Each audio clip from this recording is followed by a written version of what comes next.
Hello. We're here. We're live and alive. What's the plan, guys? You tell me. I've been looking for this beanie all day today, bro. I'll find it now. One sec. We live on Twitch right now. I gotta get live on YouTube real quick. Hold on.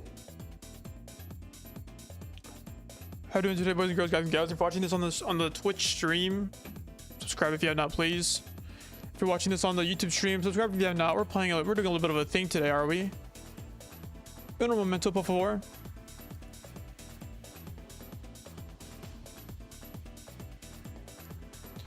Going live on the YouTube real quick. 1 second.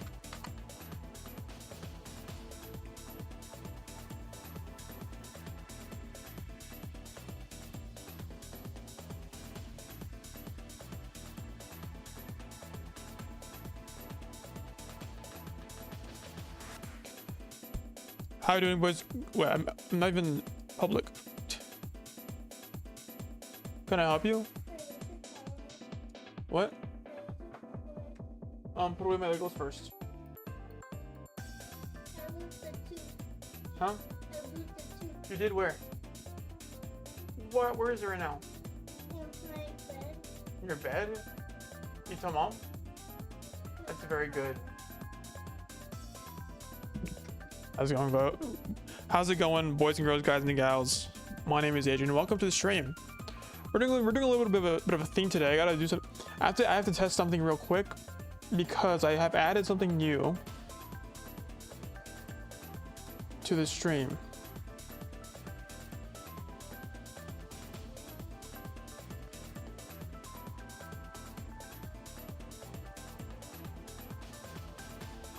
Let's see. Tell me it works, please.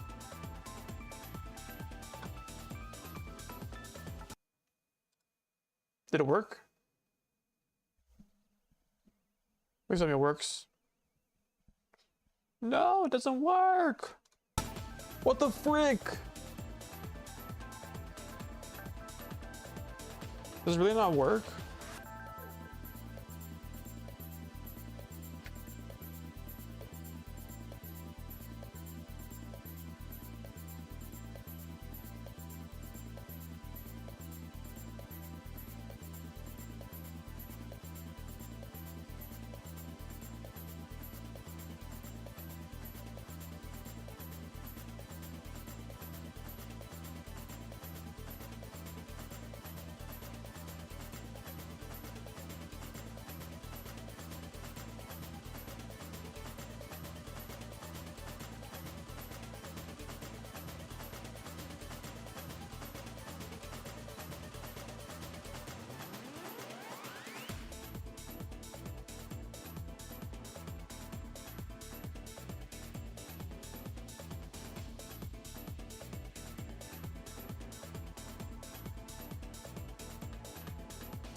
Sorry, it's freaking right as I go live, bro. Seriously?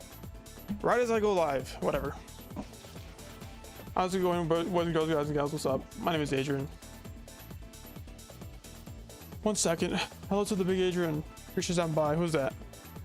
Who's in the chat? Astros, appreciate that by. How's it going, dude? Appreciate you stopping by. I don't have the Twitch chat open right now. I saw it on the stream.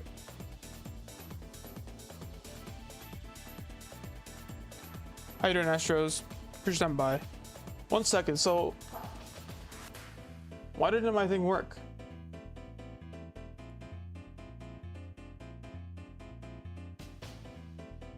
Text. Wait a minute, what?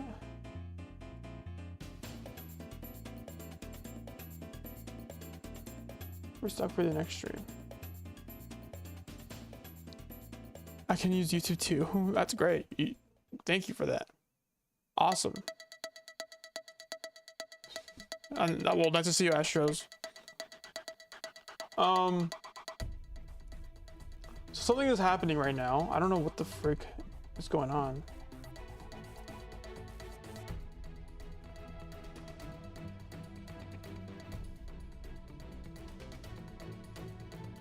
Hold on.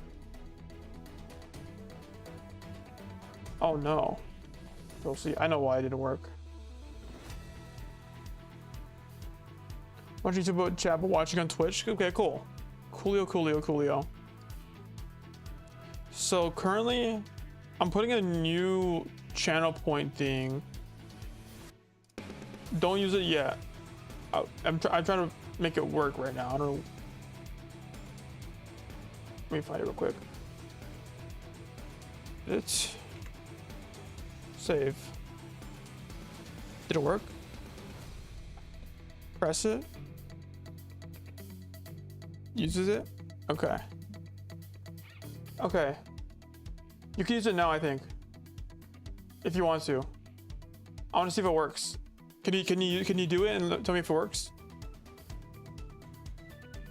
There's a new channel point thing on my Twitch called TTS message.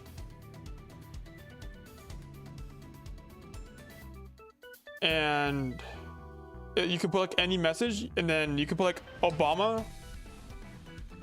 Type Obama on 30 points off chat. Damn, output ratio. Okay, I gotta wait a little bit then. I'm gonna keep it like that though. What you can do with it, if you go into my battle page or whatever, you don't have to do it now. But I'll just introduce it. So what it is you can do custom voices, text to speech with like Obama, SpongeBob, and stuff like that. If I get a point job from watching, I'll have enough. Yeah, you can like use several like different voices if you want, and it'll like play it for me to listen to. I put it one per person, I think, per Twitch stream, but I don't know. We'll see how it plays out. Actually, I'll just make it free. I mean, I could make it free, but yeah, completely free. I mean, okay. So chat, today what we're doing on the freaking Twitch, on the YouTube, I'm watching every freaking Poppy Playtime Theory. Got 3 minutes of ads on Twitch. Rip. Damn. I mean, well, it'll go away. It's only for like an hour. You only get 3 minutes per hour, which is not bad, but you know. Okay, we're watching every game theory on watching every game theory on Poppy Playtime. Let's just introduce it right off the bat. Game theory. I don't love this music. Let's do this.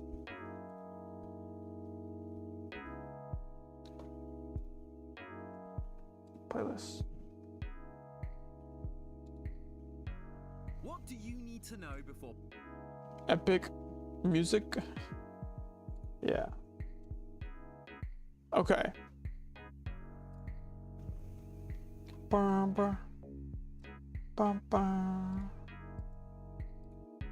Okay. So as you can see here, this is a playlist of all the Poppy Playtime videos from Game Theory. Oh, I gotta get to the groove. Okay, wait. Where's the song that's like... Can I do that? I'll do this.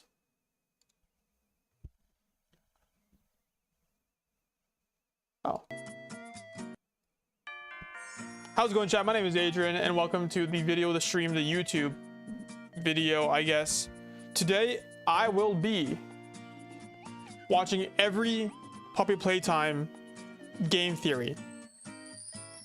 You have 178 channel points for now, for some reason. Cool.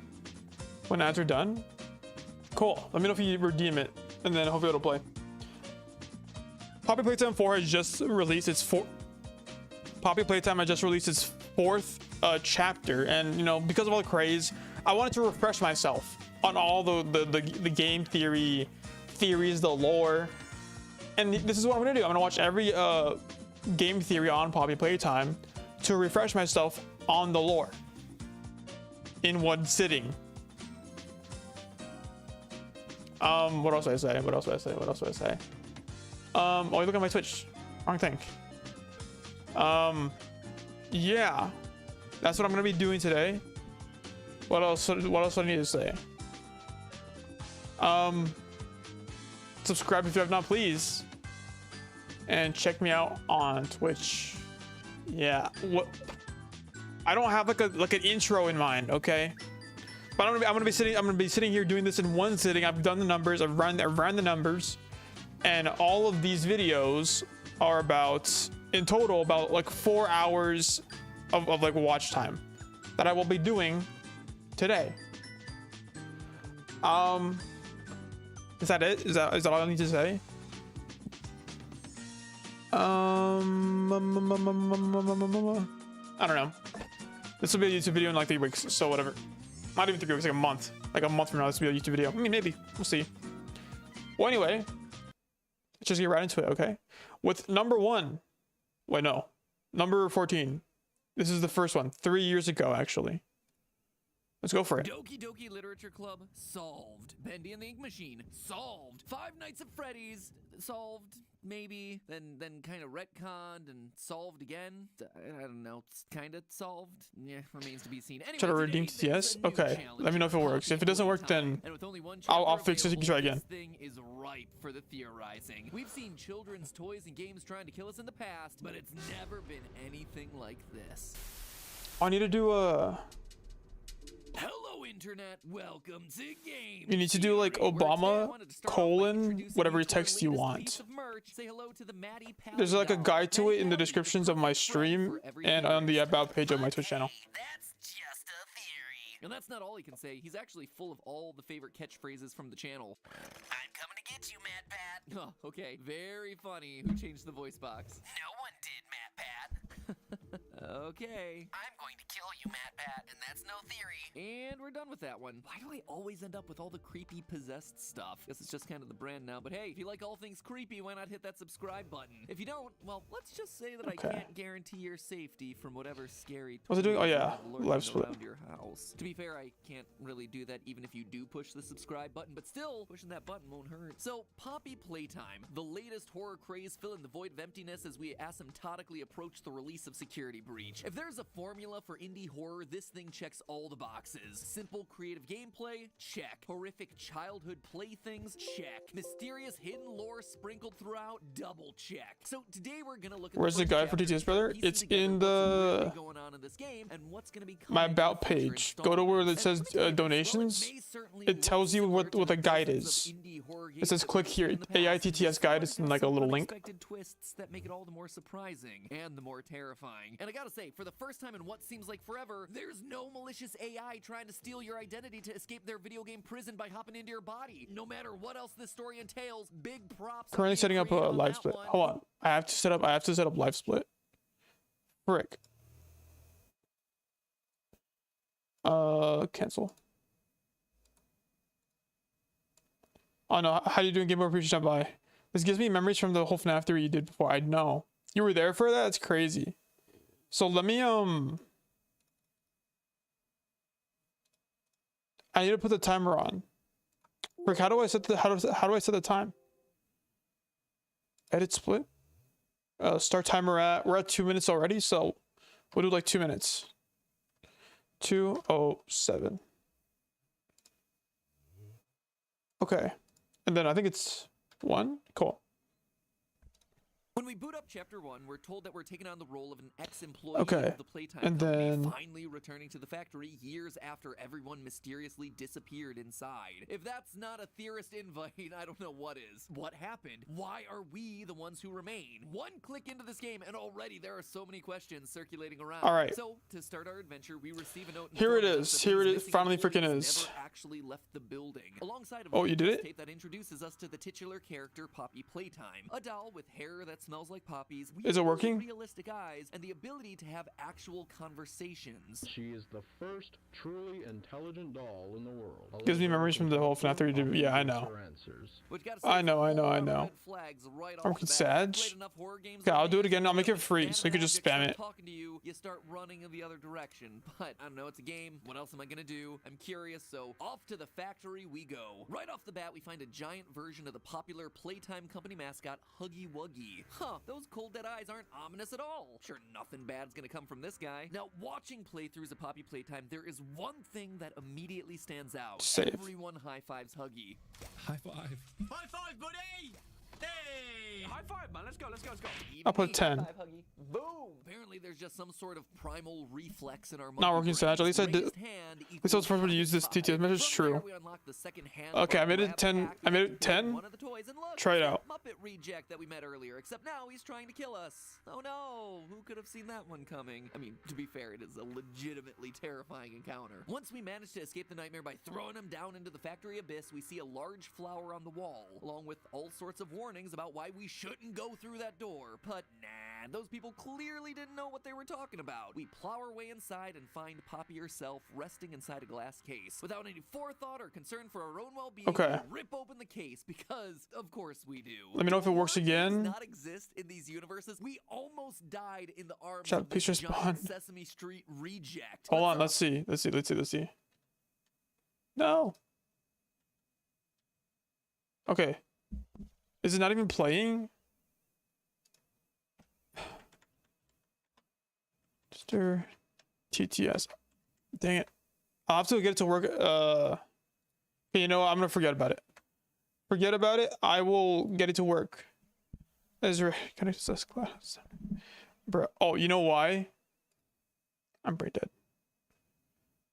I know why it's not working.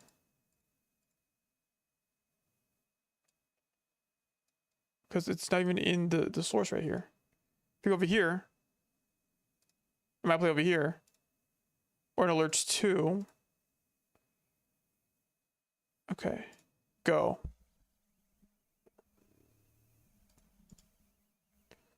Okay. Is it gonna go? I'm gonna try it. I'm gonna try it as well.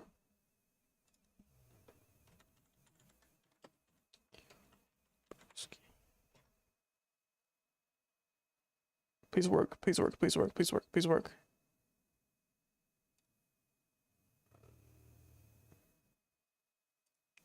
Or is it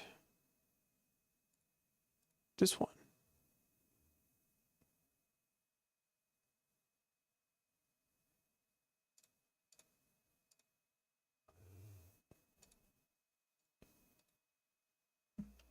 Monster TTS.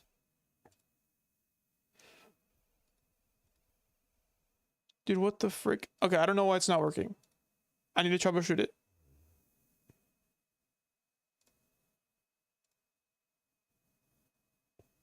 It should be good. There's no reason why it's not working.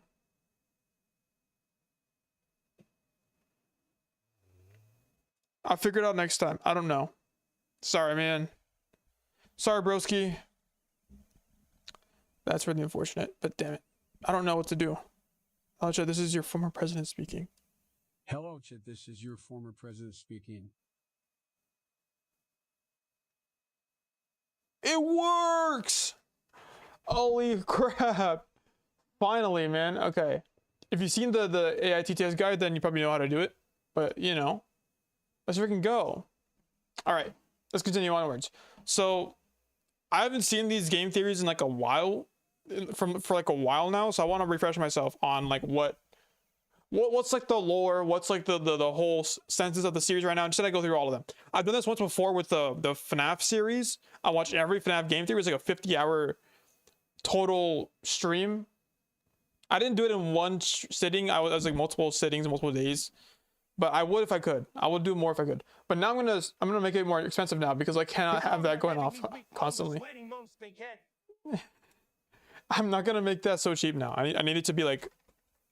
I'll make it like a 100. How about that? No, it's too cheap. 250. I'll give you that. 250. Save. Home.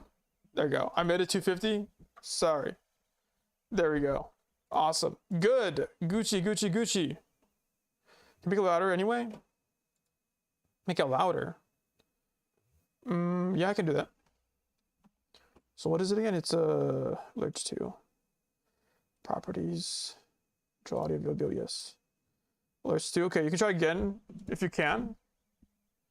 Try again if you can. Let me know how it sounds. And equals high five. From there, we unlock the second hand of our grab pack. We get to build one of the toys, and look, it's that Muppet reject that we met earlier, except now he's trying to kill us. Oh no, who could have seen that one coming? I mean, to be fair, it is a legitimately terrifying encounter. Once we manage to escape the nightmare by throwing him down into the factory abyss, we see a large flower on the wall, along with all sorts of warnings about why we shouldn't go through that door. Okay.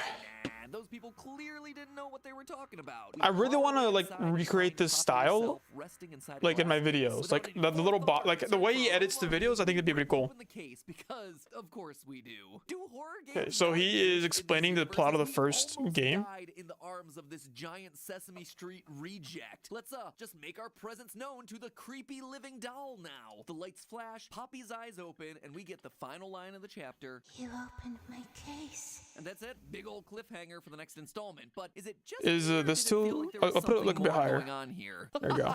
Who am I kidding? Of course there's something more going on here. This is a modern indie horror game. There's hidden Okay, so what's the theory, Matt Pat? For starters, let's rewind a bit to take a closer look at Huggy Wuggy himself. We know from the opening placard that the toy was made in 1984 and became Playtime Company's most popular mascot, but how do you go from this to this? Toys just don't come to life, unless Toy Story was right all along. They don't. So what is What I this miss? thing? Well, for obvious about reasons, 5 I minutes immediately jumped to animatronics, of him explaining but the first game. Actually gives us clues that he's something Matt else Pat entirely, explaining the first game. something even more horrifying So that's what you than we missed. could have ever anticipated. If you're unfortunate enough to get killed by Huggy during the chase, you get a randomized death screen with a message that ranges from "It's not your time" to "Don't let them inside." But mixed in there is the chance of you seeing one that reads "EXP 1006, isn't he wonderful?" This would suggest that someone's asking us what we think of their experiment, the monster that just killed us. This isn't the only time that we see Huggy referred to by this name either. Throughout the game, we discover VHS tapes with recordings from various factory employees. The last one you receive is simply titled "Unknown," and on it we hear this message. Final log in relation. Experiment 1006. Okay. Prototype. Coordination and cooperation. No, the prototype is not Those still missing. Today's events are no Huggy though. I think we know that already for sure. name of science. The prototype is not Huggy. Beneath us understand it or not. So he's Is an it too loud or is it experiment too quiet? Let me within the know. facility that escaped and clearly created an incident within the factory, but this still doesn't explain why I think his creation is different from something like the animatronics in FNAF. Well, in the trailer for the game, we get our first look at Huggy, walking towards us while bits of text flash up on screen. These messages seem to be excerpts from Xi documents of Jinping was up Playtime Beijing. Code, but before you Sure, read sure. them, most of the text disappears to reveal a new Sarge Lord is eerie better sentence. than But you know I'm gonna Triceratops pause the video and read FR. all the frame-perfect stuff, right? Most of the vanishing messages cover pretty standard stuff, mostly about grab pack safety. Was Until we that get to the it? 43-second mark of the trailer, where suddenly we have a giant wall of darkened rolling text happening behind the main message. Hold the phone. Things that are Oh, wait, I hidden know. in the dark. I put the What wrong is this, thing. a 2015 FNAF 4 teaser image? So true to form, I do what I do best. I lower the contrast, I up the brightness, and voila, we got this. Okay. 1006. I did the wrong thing, but hey, let's see. Let me know if it's too loud or if it was the same volume. Remember, this video was really wrong. I remember correctly, probably. Frank Adrien added TTS. He did. I did, yeah. On Twitch only. Oh, actually, no, it's on YouTube, but you do have to do tips. On much larger portions. Huggy, as well as these other experiments, has a digestive system. That's not something. I forget how right he got it. I gotta pay attention because I forgot. It leads me to believe that Huggy is a living organic creature, not just a stuffed toy turned sentient. Although, if we're reading this right, Huggy just kills for fun. He doesn't need 169 to channel eat, points? unlike the No. others. Plus, if we take a It'll look at this stay scene where he the caused walkway 250. to collapse, How long Huggy does it take falls for you to into the get? factory below, hitting 2 pipes along the way. Notice anything unusual? Here's the before and after shot to make it easy for you. You see, there's blood on the pipes. Huggy bleeds. Too broke. He It's is literally definitely organic. virtual a literal points. living, It's like breathing Bitcoin. monster. But Just buy how more. are they turning toys into organic creatures? For that, let's actually turn our attention to the perfect toy herself, Okay. Poppy. When we're introduced to her in that initial When is worth a VHS tape, lot, we're though? told told that she's perfect. She has hair that smells like poppies, which, side note, I looked into, and it turns out that poppies don't really have that much of a smell. Unless, of course, you're talking about opium poppies, in which case you're opening up a whole lot of messed up there. In the olden Dude, he days, called opium it. was used to relax and It help wasn't you to that wrong. sleep. No wonder this thing was a hit, especially with the Time parents. to make but Agent I'm getting Lockpick's myself crypto? sidetracked here. True. Anyway, the important part of this ad is that a child can have conversations with Poppy Lock that she Bitcoin. can talk back to give Bitcoin. answers, which seems like a strange level of AI for a company that was around during the 1950s and 60s. Unless, of course, she's not an AI. In the teaser for Poppy Playtime, we see a tutorial on how to look after your Poppy doll. Near the end of the video, the voice box gets pulled out, and we see that it's dripping with blood. Again, I think so, leading me to turning believe toys that into people these instead of toys are people with the actually toys. all organic. That's fair. But with Poppy, we can actually go one step further and figure out how she's been made organic. You see, the hardest secret to find in Poppy Playtime Chapter 1 is a pink VHS tape right before the final chase. I wonder how far we've gone since this video. Oh my gosh, is that it? Oh, no way! Oh my gosh, that was it! Well done. Wow! I'm assuming the game really doesn't want me to do I this, missed but Map I on GT don't Live. care, because I found the lore. Well, what's this? I've never seen this before. Oh, no! If you manage to find it Why was there a before gate? getting locked out, the tape shows you an interview with a prospective employee, Stella Graber. Oh. She's a woman obsessed with living forever, wanting to be more like a child and longing to bring joy to children like Okay. her toys did for her. Your body just gets older and older, and then you die. Human Is the volume too low? Let me know. stay young Oh forever. no. This Sad. game Yeah, true. feels really random in the grand scheme of things. Like, why would we be shown this? Well, it starts to make much more sense in the context of living organic toys. Based on the way that she talks, Stella would be the perfect candidate for some experiments that Playtime were running. I believe that they used employees, specifically Stella, to make Poppy. I Not mean, just okay, transferred this her one's wrong for consciousness sure. either, but used her physical body. This their one's wrong for digestive sure, systems, their man. brains, and in the case of Poppy, Stella's eyes. It seems like an extreme leap to make, but look at Poppy's eyes in the video. Tell me that those aren't human. You don't just add capillaries to your cute little doll's eyes. This would That's also crazy. align with It's the all whole red, huh? bleeding thing. Organic bodies made of flesh and organs that can bleed. It's also worth mentioning that the voice actor for Stella is the same as the voice actor for Poppy. This may just be because of limited voice actors, but it also feels like an interesting detail to call out. If I'm right about Stella and Poppy being one and the same, I think it gives us a pretty good idea of what her part is. It's only in the been one wider of these story. points The been general consensus experimented online is on? that Poppy Okay. is going to be the big bad. That's good to know. I mean, the game's got her name on it after all, but for me, I'm not so sure. I don't believe that Stella would be mad about I don't know if it being was this turned into person, a though. toy. I think that, honestly, she'd be delighted. She would not be delighted, however, in being locked away in a sealed glass case. Listen to that final line again when In we a open the rubber glass room? case at the end of Chapter 1. You opened my case.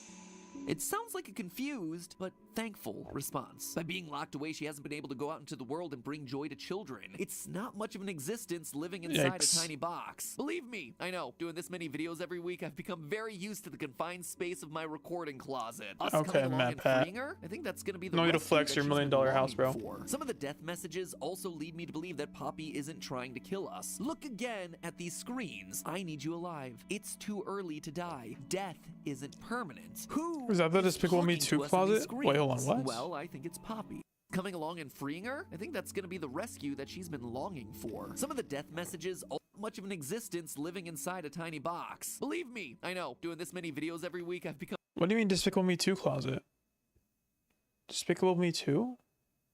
I have no idea what you were very used to referencing, the bro. confined again at these screens. I need you alive. It's too early to die. Death isn't permanent. Who I thought it had is spikes. talking Oh, to us in these that was in the screens? first Well, movie. I think it's Poppy. She's the If you're- only if you're other referencing character that we've been the introduced to so far, so if it's not her, it Iron kinda Maiden, has to be someone else the that big we old haven't thing really that met opens and yet. closes, She's calling out to that us. spikes She inside of it, needs us, and it's an Iron not Maiden. just for It was in the her first sake movie. either. Another death Remember that 'cause screen I've seen the reads, first movie a "More lot." lives are at risk than just yours." Whoever this person is, they're hoping that we can help all of the vanished employees. And it doesn't end there. There's one When- final why didn't death they make a screen to call move? That's out. not fair. This one, which looks like somebody head desked their keyboard repeatedly, but it actually appears to be Cyrillic characters, or at least approximately close to Cyrillic characters. For those of you who don't know, Cyrillic is the alphabet used for Slavic languages. Places like on Russia, Iron Maiden. Bulgaria, the Ukraine, you know, Iron Maiden. countries that True, get that's what I new said. meaning to the word cold. Who knows, maybe the languages all look this way with the extra accents and swoops because people trying to write them are shivering all the time. Anyway, for it being Cyrillic, it actually looks to be a simple substitution cipher, with different characters representing different characters from the Latin Latin alphabet that we're more familiar with. Notice these two in a row right here, probably EE or OO. Using that as our base and trying lots of different combinations, we can't come to a definitive conclusion. There just isn't enough letters here, but stay, they need help certainly fits the pattern that we're seeing in the letters, which again hints at the fact that these are people, ex-employees trapped inside the Same thing. That's literally not the same thing. Iron Maidens are literally meant to kill and torture. That's. Companion. Maybe I mean, unless you think being in the closet is torture. I mean, hey, you know what? That's on you. I'm just saying. While we progress, or she'll just be our guide through the factory maze, kind of like GLaDOS the potato from Portal 2. But in some small way, I think that she's going to be helping us both save herself and all the others. So if I mean, he's running that one. Who's our big bad? Well, remember the trailer? While discussing Huggy, it mentioned others. Just for the incredible closet. We know that Huggy is experiment 1006, which, if this scientist has any respect for logical procedure, would imply that he's actually the So sixth cursed to experiment imagine they've bald created. Sure, Poppy. they call him the prototype, Yeah. but he's gained that name because Nope, as the he's not the trailer said, prototype. he seems serviceable as the prime example for the type of vessel that we're trying to create. So they thought they'd got the experiment right that time, but clearly there were others before him, all with cognitive ability, but these ones are going to be hungrier. They're going to be more bloodthirsty than Huggy. And gotta admit, he was already pretty bad. So then who or what? Pretty sure I've seen all the game theories. I know they released a new one. That's why I wanted to do this. They released a new one. I wanted to do this marathon to watch all of them at once and see what the newest game theory is. Experiment 1006 with 5 other toys available. I think it's likely that they're going to be the monsters that show up in future chapters. But how's the volume? Is it good? Let me know. I believe will be Cat B. Why? Well, because as much as there are references to all the other toys throughout the factory, Cat B Some games theories aren't going to be my Matt Pat. I'll use the later ones, like at least 1 or 2 probably. Which is covered in Cat B parts. Your Matt Pat's crazy. My Matt Pat. Where we then proceed to activate Toy. and create a Cat B toy. The others have all been background characters to the chapter, but we actively create. I really Cat wanted B, Braun to which be a seems like toy, metaphor for bro. the humans creating Like, be monsters, and that something. points me in the I've direction only seen of them like Cat as B being our dead, next big dead bad. ones. But all of it leaves me with one final question. Clearly, Miss Poppy Huggy? put Playtime on the map in the 1960s based on What the did you vintage say? style of the Poppy ad. Did he and say the that? fact that the ad is actually in color, which is something that wasn't available until the 1960s. Huggy Wuggy was invented in 1984 after Poppy. So if Poppy was a human experiment and she was perfect, then why are Huggy and all the other experiments then monsters? Well, my theory is that Poppy was a human experiment done back in the 1960s and was a roaring success, but the secret to how it was done was kept under wraps. And as dolls came out of fashion, the company had to evolve. We had no way of knowing the same kissy missy between everyone. Oh, true. We can see based Wait, on so the then why did he voice say acting Miss that Huggy? This went on for some time. Huggy's packaging Is he is just very assuming similar that to it's a those girl? of the 1980s. Boogie Bot and Candy Cat look much more like Let me see if he toys says from it the again. early 2000s. Clearly, the company was able to survive for a long time, but it wasn't enough to keep the company afloat. And so someone in the factory decided to pursue new innovations to bring Playtime Co. back to its former glory. Innovation is key, after all, as we see in one of the death screens. Without any knowledge of how they managed to successfully create Poppy, the scientists get to work trying to recreate the magic. Toys that would come to life, acting like pets for children, bring them joy. Once again, they succeed in creating something organic, but they miss the one human element that made the original Poppy experiment successful: willingness. Stella was the perfect subject. She seemed like she'd be over the moon with living forever as a child. However, our scientist may not have known about Stella and what made her, and therefore Poppy, special. I bet you that characters like the disgruntled storeroom worker Rich that we meet in the tapes are people that have been that guy turned looked like into these Theodore monstrous Roosevelt in toys. front of the He factory. doesn't seem I didn't all see that it. pleased with the company making his life difficult, and we know that although they may have a clean, sparkly outward image, Playtime don't tend to treat their employees very well. Wouldn't be too hard to believe that they saw the tape of Rich complaining and decided he needed to be disciplined in a very special way. But Rich doesn't have that childlike wonder of Stella or that natural love of toys, and so when he gets made into one, he becomes It's a lot of monster. speculation. The experiment backfires and starts killing the employees. The scientist locked himself away in the same room that we found Poppy. She was patient 0, locked away in the case to protect and study her, until of course we come along and set her free. There you have it, friends. My Playtime predictions go for Poppy really Playtime. mad. Was I right? Was I wrong? I guess we're just gonna have to wait and see. But Playtime hey, go. that's Oh. just a theory. A game That's- theory. I just Thanks saw for really mad. I didn't watching. show the emo. That's funny. Why didn't it show the emo on the screen? It should have. Okay, whatever. Those are a lot of speculation. Some of them were right, some of them were kind of wrong. We don't know what the prototype is at this point. Prototype is nowhere to be seen. Works on Twitch, really mad. Huh. So it's YouTube. Okay, next one. It's the YouTube, I guess. Let's see. Is it already episode 2 or episode, are we still on episode 1? Last October, Poppy Playtime came onto the indie horror scene and took YouTube by storm. Felt like everybody was playing it, theorizing about it, high-fiving it. High five, Huggy. Boom! High five. High five, buddy. High five, buddy! High five? Let's go, let's go. High five. I missed. So of course, when the trailer for Chapter 2 dropped a couple weeks ago, you blew up my Okay. Twitter asking Trailer for for a Chapter 2 theory. is So out for the at this last point month, now. I've been digging through Let's the see. trailer, the merch drops, the secret leaked closed circuit television footage, all to come up with the answers. And Based on this regardless title, of it whether doesn't I'm right seem or like it wrong aged about well. Poppy Playtime Chapter 2, one thing we know for sure. Mommy's we're Secret gonna be dealing Army? with some Okay. Serious big lady energy. Oh, you big. Interesting. Oh, you big lady. She looks different in the trailer. Is it just me?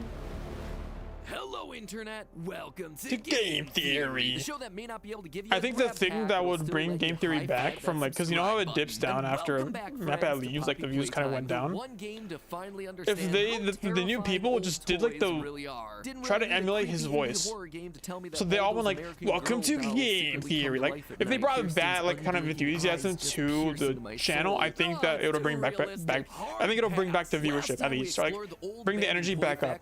Because they don't do that. They just go, "Hey guys, welcome to Game Theory." About where this franchise is headed. First, we concluded Like, one of that the biggest some things about Game Theory was former just employees his were energy that he experimented brought on in into order like to the create voice living toys. of And not like into just voicing his experimented games, on, into but that voicing their his flesh and organs videos. were actively used It as was the important. materials to create parts of the toys. Some were willing What's participants this? in this, Oh. namely Stella Graber, who I believe is now the creepy Last living Playtime doll Theory? No, Poppy this is Playtime. this is not the last one. There's Others more. There's more were coming, bro. What are you talking about? enthusiastic about the process, and as a result, the ensuing toy was just a wee bit less friendly. My second major prediction was that our game's title character, Poppy Playtime, wasn't actually the villain of the story. Unlike every other horror game in No, existence, Map Out last one, where I the title think. character Oh. is always out to rip the flesh from your bones. Instead, here What do you in mean? Poppy Playtime, Stella's human desire to make children happy and live Yeah, forever the new meant theory that hosts just now kinda being born as a toy, soullessly she copy just Map Out wanted stuff. to They escape don't. the factory to The editing fulfill is the her same, dreams. but, like, they Because don't- of this, I guess they that don't she would try- serve they as don't our do the guide throughout voice. the facility as we try I'd be to happy solve if they the did the mystery voice. of There's just no factory's energy, missing though. employees. And hey, if you listen to the Chapter 2 trailer, it seems like we weren't that far off. Terrible things have happened. Where do I even begin? You're in grave danger. She's watching your every move, so you better be careful. Mommy doesn't like guests. That's Poppy's voice. You know, energy is what definitely warning us Frying what's means ahead. by So soul. I'm gonna Okay. personally consider But this he means one copy a Map win. Pass Look, style. I just gotta take what wins I can. They're okay? not copying the They're style. They're few doing their and far own between. style. So I think now that's what that they're we've trying to proven go for, but ourselves it's not to be very working. clearly dialed into If they the actually storylines did try to of copy the Poppy style, they'd be Playtime, like, when things come down the "Welcome pipeline to of Chapter 2, Game let's just Theory." say But they that don't do Mommy that. Longlegs here is gonna be I think I looking could be a pretty much good, like- different by the end of this like, as a guest chapter. But speaker, to understand I could do that how, really we're good. gonna have to look a bit closer. Since she I'm was the gonna make my own big Game Theory and reveal just of the do the trailer, I think exact it's same fair to style. start there. It'd be so First funny. and most importantly, yes, her name is officially Mommy Longlegs. I'm not even making that up to ride whatever weird trend gaming's having right now with a large That's deadly crazy. women. This official name was actually revealed in, and I can't believe I'm gonna have to say this, but it was revealed in the NFTs. that this NFTs, game let's go, released. Feel baby! dirty just saying Yeah! it. Here's the Bored thing, ape. Mob Games, creators of Poppy Playtime, yeah, they made cringe. these things and they hid lore behind them, which is totally I remember not this. cool. The only I remember when they reason did I'm that, comfortable and I talking was like, about are we these not things is still because mad the at these fan guys? I thought they were backlash gonna was so cancel the series because of how strong bad against that it, PR and they was. sold so poorly. PvZ Seriously, Heroes they Theory made, like, when? Dude, imagine. 30,000 of I these don't have things, any and good they only theories, sold though. like 600. I need like a Mob good theory. Games learned their lesson and they've gone on record saying that they are not going to do NFTs again. So we're watching you. I'm gonna hold you to that. Anyway, I don't think they have completely any more awesome NFTs, huh? move, the channel Terrico bought one of each so that no one else had to, and shared them all on his channel so everyone could see what they were missing. And it That's did funny. give us important lore information. On the front of each card was a Playtime Company toy, and on the back was a corresponding date, which allows us to form Are a NFTs complete still a thing? I don't timeline think of the so. toys' releases by Playtime Co. Poppy Playtime was the first, released in 1950. Brawn the Dinosaur was next in 1961, followed by Candy Cat in 1979. Huggy Wuggy and Kissy Missy were respective So in Kissy Missy is this 1984 when she and first appears, I'm pretty sure? 1985, and finally, Boogie Bot was the most recent Boogie! in 1993. This timeline actually reinforces our previous theory. Probably the only thing to ever come out The of NFTs, internet theory where we when? guessed that Poppy Bruh. was the first major I don't hit for got that. Playtime Co. because of I don't how got that eager smarts for Stella that, was to be dog. turned into It's a already boy, here. I but believe then it. at I some believe in the point, internet company theory already. lost the secret to her creation, Facebook's already which is gone why victim to it. every We're gonna toy see that it follows her follow becomes suit a monster. In addition very to forming soon. a timeline, I think give it a those year, we'll see what NFTs happens. also ended with voice lines reading out letters. C G with the last of the batch giving us a code that we'd need to solve. YMNL. Two shorts of dead end theory? I don't think so. We're talking about AI. There's the AI that already exists out there is not good enough to get the millions of views. It's like you have to curate it. It'll be truly dead internet once you can literally press, hey, generate me a fully edited YouTube short, and then you can just grab that and post it. You can't do that without like just getting like 2 views. Can you post comments? Is dead internet? Not mine. Mine's not dead. I'm just saying that right now. If anything, it's alive. I'm just saying. A giant spider with stretchy legs, but what exactly is her plan? Well, let's think back to chapter 1. In chapter 1, we learned that there's been a series of experiments to create these monsters. Coordination and cooperation is evidently within his skill set, as well as the skill set of all other experiments of his type. Huggy Wuggy was the last, experiment 1006, but he was also different. As we saw in the game's first trailer in a split-second lore reveal, Huggy didn't need to eat in order to survive. Quote from the trailer, "Despite his digestive tract being wired properly, the prototype finds no necessity for sustenance, unlike the others." No, so the prototype is still, it's not Huggy Wuggy, it's someone else. Previous 5 versions of Huggy. Here we see ourselves having to play whack-a-mole against 3 differently colored Huggies trying to crawl out of the pipes. Seeing how many empty pipes are here? Wouldn't surprise me to see 2 more variations crawling out. And just like we heard about in the tapes, these guys probably hungry considering that all the employees of the factory went missing 10 years ago. That is a long time to be waiting for a full meal. Mommy Longlegs. Okay, so we don't know about the Hour of Joy right now, actually. When she sees us in the trailer, because they went missing. They didn't get chomped. Notice the slight head twitch, the change in her voice as she tells us it's been so long. Yeah, she seems unhinged and hungry. Ajryen was the first known in chapter 3, yeah, so we don't know about that yet. They just went missing. But if these creatures need food and lots I think it'd be cool if like I think we're gonna get like a movie series about like a for that answer, we actually I think we're gonna get a TV show and movie series, something like that. I think there's a very big creep factor for me. Like a thing that makes something scary is like knowing that in that building right there's a monster, and we have to probably go into that building and fight this monster, whatever it is. Like, knowing that there's like a real Huggy Wuggy in that building over there, to me is scary. It's like it's over there. Like there's an actual monster over there. To me, that's like kind of freaky. Other pack BBC Hero Shop, which has been guaranteed by Rolls with 10 gems. You want those parks? I guess. Camera feeds from inside the factory. We can tell 300 gems. Is that even worth? Camera 01's in the main auditorium where we first see Huggy, but Huggy is noticeably missing. So these feeds are clearly leaking after he tried to maul us to death in the vent system. In the beginning, these camera feeds were just kind of there. Nothing all that exciting. That's absolutely worth, things started to happen. On camera 01, I was almost gonna play PvZ Heroes today, but I thought we could just do this right instead. The blood isn't super surprising. Also, Ajryen sell for 1,000 sparks. Sparks sells for 4,000. I know that, yeah. Toys were strewn across the factory in chapter 1. The interesting part is actually what happens next. Another 3 days go by, and suddenly the cat bee toy is missing with a trail of blood leading out into the darkness. Around the same time, we see this image of a spaghetti hand coming out of the machinery. Spaghetti. These details, plus the fact that we see Mommy so you get legendary choice for 300 gems. That's cool. The trailer tells me that the larger monsters are feeding off of the other toys. Remember, some, or maybe even all of the toys are made from people. That's why they leave behind pools of blood when they're injured. As such, they can all serve as healthy snacks to keep Mama alive. In fact, we actually see pieces of Brawn and Boogiebot hanging from the webs around the factory, much like flies trapped in a web about to be eaten by the spider. We also see this caterpillar enemy chasing us through a jungle gym setup. Wouldn't be surprised if Mommy winds up devouring that thing too, like a spider eating an insect. All of that just tiding her over until she can finally get herself a proper Was that the freaking doggy dude? But for all the spider imagery, there's one weird detail. Mommy Longlegs only has 4 legs. I mean, even my favorite Pizzaplex spider, Music Man. But I think that her 4 legs Winter Squash slander? For what's gonna happen to her cringe. throughout the chapter. Should be deleted. Mommy Longlegs was clearly inspired by the real-world toy of Betty Spaghetti, a toy that was huge during the late 90s and early 2000s. I can see the resemblance. Had rubber limbs and hair that you could manipulate, but the key part was that she was customizable. And I don't mean that you could just style her hair. Her body parts and hair were actually removable and I know it's good, but it's broken. I think that's why it should be deleted.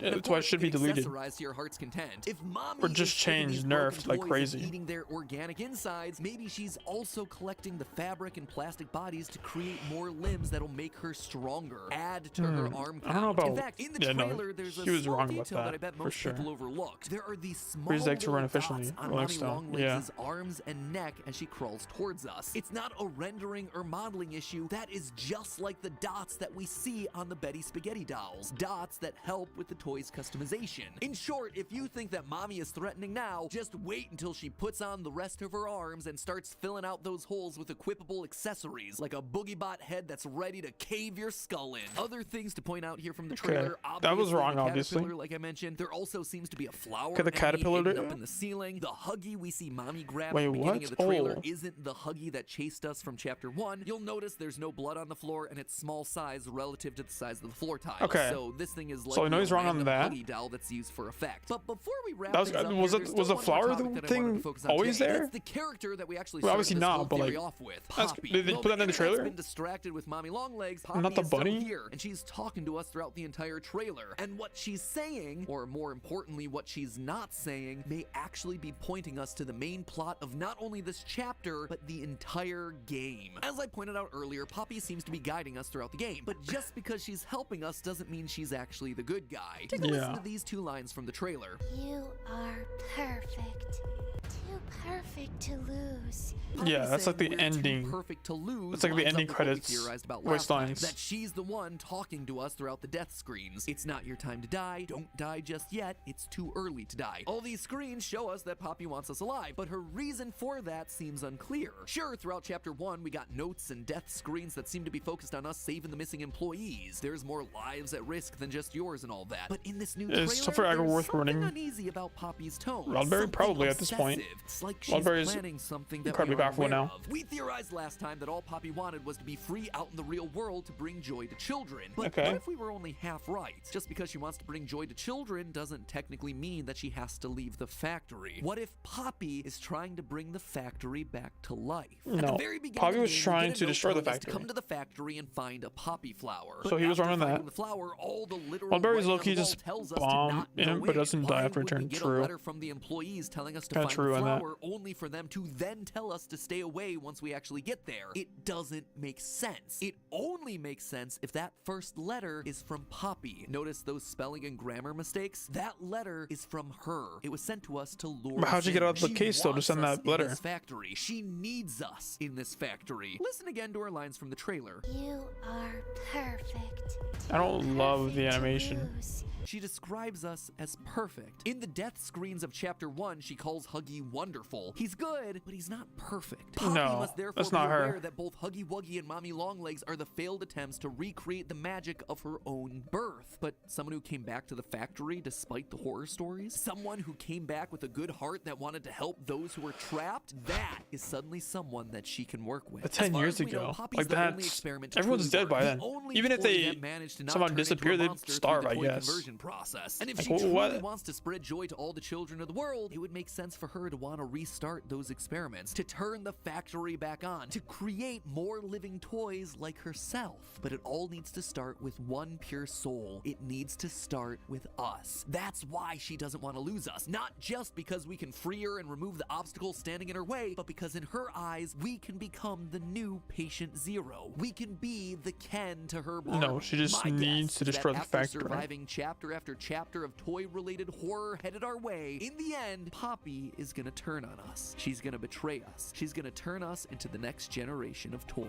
By winning the game, we ultimately lose. But hey, Oh my while gosh. Mob Games wants you to invest in NFTs to unlock the lore of this game, with NFTs. our sponsor today, Public, you could invest in stocks that'll give you some real value. Investing? Public is an app built to help you invest in the right things at the right time. I'm gonna be honest with you, investing was always really scary. That's to me. funny. I was raised by parents who The back taught and me forth that map you house, the invested your Resident Evil money say no, into yeah, your true. mattress. Literally, True. you hide it there. But what I've learned over the years is It's that just you actually wrong. have to have I mean, we your know money this from watching working you for play the you actual by game. investing in smart ways for the long term. Not anything super risky or speculative, but stuff that helps your money grow steadily over time. And Public helps make that Okay, learning Chief. process easier. I'm Gucci in that. Still feeling a bit unsure? Absolutely get it. Trust me, I am also We can move nervous on. about this sort of stuff, but that's what Don't need a big ol' ad for that. So long. So good. Are you watching? Sponsor for I thought he was gonna like, say something more. I didn't realize that the video was ending. Don't say So I'm guessing this is after the episode ended. You thought you could just walk right in here, didn't you? As if nothing ever happened. What Oh my gosh. joke. Well, they're all dead, all of them. And you did that. Try to live knowing that for whatever. What is brief going on? time you're still Mappa! No! Mappa! Oh! That's just a theory, Roy. A theory. A theory. Look at the A actual theory. voice actor to be funny. Who voiced that? Hello, Internet. Welcome to Game Theory, the show that's been popular for 11 years but still hasn't landed a movie deal. Don't know why I felt like mentioning it here. On a completely unrelated note, a few weeks ago we finally saw the release of credit the Poppy voice Playtime actor? Chapter 2, Fly in a Web. And this thing That's was longer crazy. than a tech Whatever. demo, so hey, big wins over Part 1. But no, the team wasn't content to stop there. Poppy Playtime's newest chapter went above and beyond. Okay, so this is the requiring newest players to master chapter. not just one, but two different Maybe it gameplay wasn't the voice actor. styles. Well, I know it Whack-a-mole, wasn't, but like Simon they could have at says. least said something. I don't know. Yellow! We're Violet! Ah! Every game is required to have a Simon Says segment for some reason. I'm of course being facetious about Was there the whole one thing. in the This new first one? chapter actually offered a lot of awesome stuff. Cool puzzles, thrilling chases, and an oversized plush toy failing to pull a Ooh. lever. Okay, so we're three Animation is videos so in. adorable. I could sit here and watch that all three- day. Oh, and there are three also videos collectible in, trophies now. Really and chapter 2's already challenging out. I collectible trophies wonder that'll push you to the limit how of much your they milk gamer these next few senses. episodes. Secret trophies or anything that we see up here? Don't you get busy? True.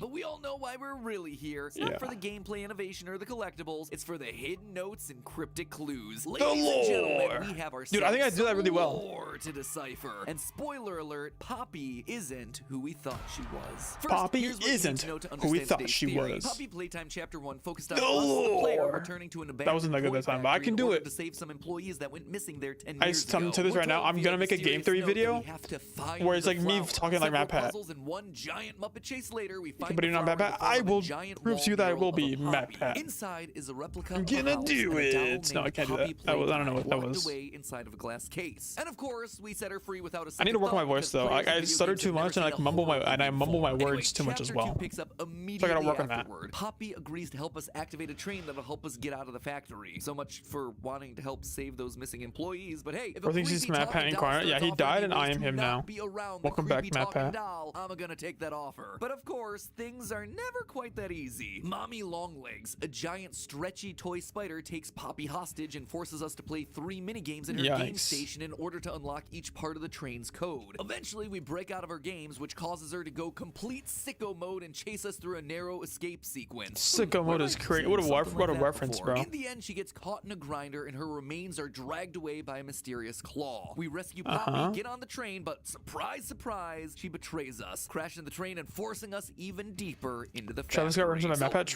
true. are the highlights from the chapter. I can't but believe we're after still left with what a lot of happened overarching questions. at his Who are concert, we? I can't believe like people Where just are these still like the missing guy. employees we're so concerned Like I'm all about? for like we're What's the forgiving and true stuff like that, but it nature was of like employees and who's secretly people pulling died the at his strings concert and I behind don't think he all of cared at all. this? Well, I think I have was like, answers to okay. each and every one of those We're questions. just still and the being okay with last this, I one guess? is probably the best place to start. As That I was just talked crazy. about, after defeating Mommy, we see her remains get dragged away by a mysterious claw. No, not Burn Trap's claw, but also Burn Trap? kind of Burn Trap's claw. You see, the hand we see pull Mommy away is very different from all the other designs that we've encountered in the game so far. Most Prototype of the protection, toys that yeah. we fight are brightly colored, made of plastic or fur, and look I like think does he get it this actual toys. time? This thing though is dark, mechanical, and could poke Yeah. your eye out. It's like an erector set on steroids. And that's not all. If you zoom in and enhance the image of the claw, you can actually make out that there's organic material mixed in there. Bones and maybe even some veins mixed in with the metallic parts. So yeah, the comparison to Almost like Springtrap, 5 minutes Burn difference. Trap, call 'em There was a lot whatever of you want, theorizing it to is do that at the end of much of a chapter joke. 2. But I what is guess, this yeah. biomechanic There's a hybrid lot of doing stuff within the introduced. context of Poppy? Well, back in chapter 1, we discovered the final VHS tape which cataloged the results of experiment 1006. I wonder nicknamed who the prototype. Final log. Mommy Longlegs was before she died. 0, Or like before she was a toy. The prototype. Coordination and cooperation is evidently within his skill set, as well as the And how do they even make them come to life in the first place? Like once you tear someone apart and put them into a toy, like they're just dead. They don't come back to life. Wonderful led us to believe in a previous theory that our unless they carefully maneuvered their body to fit the shape of the toy. Occam's razor and all that. However, take a look at the hand You know what I on mean? the TV screen that we see during that VHS recording. Look familiar? We see that hand. How much can you mutilate a body before it dies? Log code Like if you put like a numbing agent, like a painkiller, give them a painkiller and just like tear them apart basically. Seems to possess an unprecedented level of Like intelligence, do they like if you keep all the blood like in them, can you just like tear them apart basically? Experiment Because that was probably the first like AI in the Playtime world. Prototype was probably the first like AI in the Playtime, probably maybe the first ever, maybe. Isn't Experiment 1006, and that it's Some strange stuff. owner of this It's based on the freaking stuff that I'm watching right now. Is, but what makes it so special? Well, during that same VHS tape, we also hear how the prototype takes apart an alarm clock and uses it to make a laser pointer. In short, it's smart and it's able to repurpose things, which would explain Mommy's concern in this moment. One of you died! He'll make me part of him! She's gonna be reused and repurposed by this entity in order to help the monster escape. Kinda makes you wonder if the veins and bones were how this creature was originally designed, or maybe that's what happened to all the other missing employees. Their bodies were added to like the the machine. Blob It's interesting. from In our last theory, we Security predicted Breach. that Mommy Longlegs would be adding the bodies of dead toys to herself in order to Okay, become stronger. We were right about the concept, just looks like we were wrong about who it applied to. True. As for how this thing is gonna wind If you up dropped a looking, lightsaber in from Toy Story the 1? earth, Sounds like we might have found saber one of his down. creations. So The right theory now, goes that it it'll looks just like keep the going down prototype forever until the lava 1006 and it is just gonna be our dies. overarching villain for the franchise. Because once you hit the Taking lava, pieces and parts like of it'll the other melt like the toys metal and and maybe everything pieces inside, so and it'll parts just of other stop working. people to grow So it'll just break stronger. apart. That being said, one toy that doesn't appear to have been added to the prototype yet is Huggy Wuggy. He may not But have appeared you also explicitly like in make this like a chapter, volcano but probably hints because of the are hidden around. When the you go into hole. the chapter's water treatment The room, lava if could you probably look just start rising carefully, up you through can it. see some blue fur that's scattered around the pipes alongside trails of blood. This appears to be the room that Huggy fell through at the end of the last chapter, and would seem to imply that Huggy picked himself up and went full-on sus mode by venting away, waiting to return until a future chapter. Which honestly makes sense. He can't die yet. He's basically the mascot of the franchise. Well, he Who did, even in cares about fact, Poppy at this point. I mean, come back. me, So he kinda I got that do right. because lore, but I feel like I'm definitely in the minority on that one. Well, so that's what it's Poppy, 2022 let's wild. talk about her, shall Was that we? 2022 It is for her real? name on the title screen after all. This isn't Kissy Missy Playtime or Cat Damn, Playtime, there's you know? Well, 10 mere in the hours span after chapter 2 of came out, the fan 3 community did what years. The fan community gonna do. They dug That's into crazy. game files, and by doing so, they discovered an early build of this chapter hidden away. And while the game itself is still basically the same, the end is where things get real interesting. Normally, you get on the train and Poppy gives you this sinister speech about how you're not allowed to leave. She betrays us and sends us hurtling deeper into the factory for reasons that are kept pretty darn vague. Terrible things have happened, but I know that whatever I need you to do, you are capable. However, in the cut version of this monologue, we actually get a bit more detail on her motivations. You have so much potential. I know you came to find the ones who had disappeared all those years ago, but they're gone. They've been gone for a long time. Can we know that for sure? Terrible things have happened, and I am the cause. Being able to exist as a doll, it has killed so many people. Now, interpreting cut Interesting. content is always going to be a tricky science. Do you use it? Do you not? How do you use it? Here, I'm only pointing it out because this seems to confirm one of our original theories, that Poppy is the reason all of this is happening. She literally says that because she was able to exist as a doll, people died, which tells us two things. One, that she's been around since the very beginning. She knows about the experimentation that's being done on humans. She's witnessed it all. Huggy's hand, though. I have seen everything. Yes, yes, FNAF, we We've hear heard that. you. You're very special. You did it first. Secondly, though, it seems to tell us that Poppy isn't who we originally thought. Loyal theorists will remember that last time we predicted that former employee Stella Graber was the person whose body I'm a loyal theorist, I know. to build Poppy. I'm a loyal In chapter theorist. 1, we found a VHS tape talking about her desire to stay young and her love of children, which all but seemed to scream, "Make me into an undying doll monster." However, after the clues seeded out in this chapter, we know for a fact that she's no longer a candidate. When we first enter the game station, we're greeted by Stella's voice. Hi kids, welcome to the game station.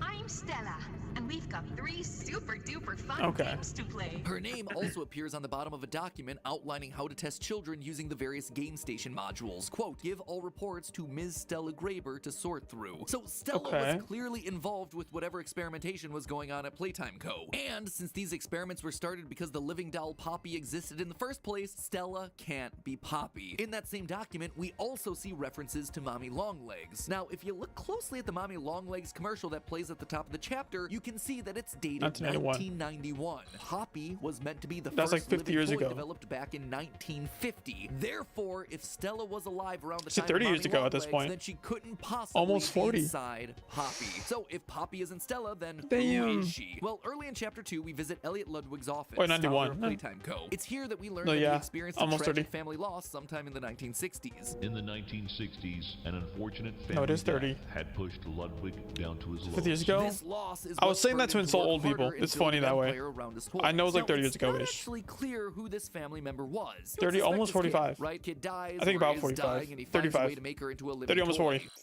35. Yeah, I am broken. I will put you back together. Thank you, FNAF. Go and do something else with your life. Make your lore more sensible. Stop trying to butt into other people's narratives, okay? Other people's very Yikes, man. similar narratives.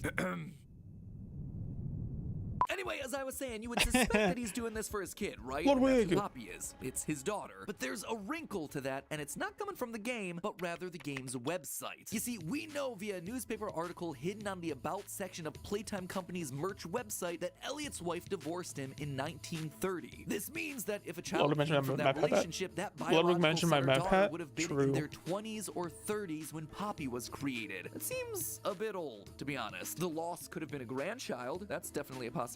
But for me, I think the most likely option was that it was an adopted daughter. In chapter 1, we see a lot of Adopted posters hanging on the daughter? walls talking Okay. about Playtime Co.'s We're adoption getting to that initiative. stage That program was initially started because where we Elliot started had to an see, like, the adopted orphanage child stuff. himself, and he wanted to My bring boy, that how you joy to doing? other families, thereby How doing, modeling Peter? it Push in them those by. Yeah, Playtime I'm sure because Company it's name. values. Trying. And then when Trying. his daughter dies or is suffering, he, let me know how you think about has the to episode. find a way to put her back Let me know. together. So his adopted child dies tragically, and he tries something to revive her, probably by fusing her with Poppy. And it works. Something he does works. She's in the doll, but he's not exactly sure what he did. So, might I suggest trying not- Remnant cool. or Agony? Sorry, Cool. sorry, now I'm just going out of my way to do it. Anyway, we know that he's unsure based on a note that we find in Elliot's office in chapter 2. I'm watching This it. Cool. note talks about experiment 814. All good? in which Everything they tried good? to bring I like the rats little back note to I life left. using the poppy flower. My suspicion is that this is because he was somehow able to revive Okay, so this his is where we see, daughter like, the inside of first Poppy, a instances of, doll like, who Mad we're Pat told has the essence understanding of that poppy it's flower they built put into kids her in the hair. toys. This is also why we find Poppy hidden in the glass case. It's so his daughter can be preserved, protected, and also studied. It's because he saw it was possible, and then he went on to repeat it, which is why he's so happy about his wonderful experiment 1006. The adaptation wasn't made to help. prototype. It was After made to nearly cover up an experiment on 200 the additional kids. experiments post poppy flowers and rats. Oh, yeah, this huh. is where he finally True. cracks the code. He's brought things to life, but the prototype is too smart. It escapes and That doesn't is obey true. orders, sending the factory into chaos. This is why we hear that Huggy Wuggy is actually the perfect creation, because he's smart, but he's also obedient. Experiment 1170,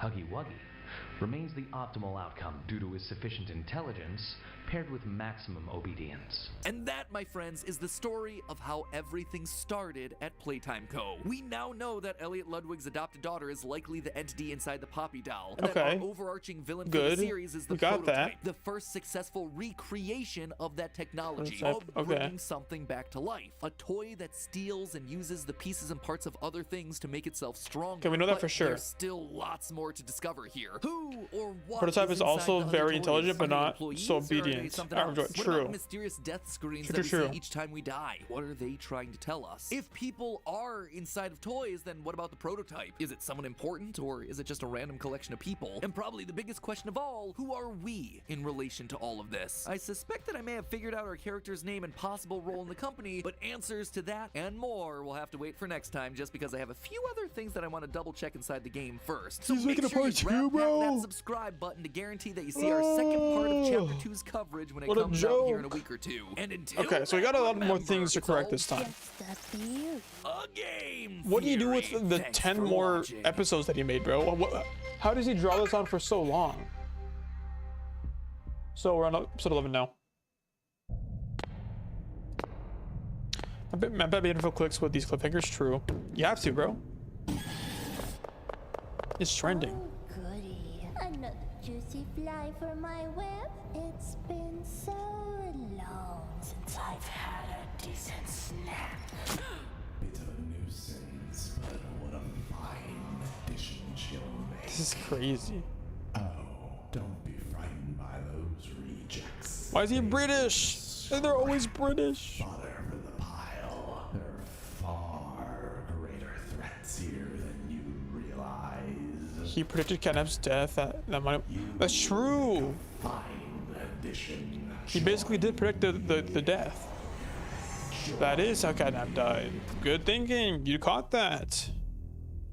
Hello, I did not Internet. catch that. Welcome to Game Theory, the Game show Theory. that's constantly reaching and stretching for answers. So, kind of like the nerdier version of Mommy Longlegs. And welcome back to our coverage of Poppy Playtime. Probably Poppy. should rename the game Poppy Playtime. Playtime, since 2 chapters in and we've spent like 5 minutes with the character. And of those 5 minutes, like none of it's Chad, actually been playing. what if Catnap is so, just a alive? clickbait I don't title think across that. the I don't board. think it's Last true. episode, I don't we think broke Catnap's down 2 alive. of the biggest mysteries people were asking about this latest installment. The Monty first Mole was and Poppy figuring Playtime out would be cool. the real identity of our little doll here. In my very first theory for the game, we concluded that Poppy was created using the soul and body parts like the of recap. Stella Good Graver, recap. an employee of Playtime Co. However, this But chapter revealed everything that is Stella fire? was still very Bro, much alive when Mommy dope, bro. I'm Longlegs was glad. introduced back in the 1990s. Glad to know you like it. Considering that Poppy was invented in the 1950s, timeline didn't really work out. So, Loki, Loki Loki reference. Well, it turns out she's the adopted Chloe's gonna daughter love of it? Cool, Playtime bro. Co.'s I'm glad. founder, Elliot Very happy Ludwig, about a that. girl who died tragically sometime in the 1960s. According to evidence in the game, he managed to revive her inside the Poppy doll, but was unsure of how he did it. This led to thousands of experiments where he tried to harness the power of poppy flowers to bring toys to life. Experiment 1006 Did we skip over something? Why would is be it the go- one to prove Okay. successful, giving rise to a new Hold on. type of living toy, the prototype. This The monster prototype made is up a the new other character. half of that You thought the previous prototype theory as we looked was into the big pointy Huggy claw Wuggy. beast. It's an experiment that we're told is smarter and more dangerous than any other experiment in the factory. Considering we've been up against this,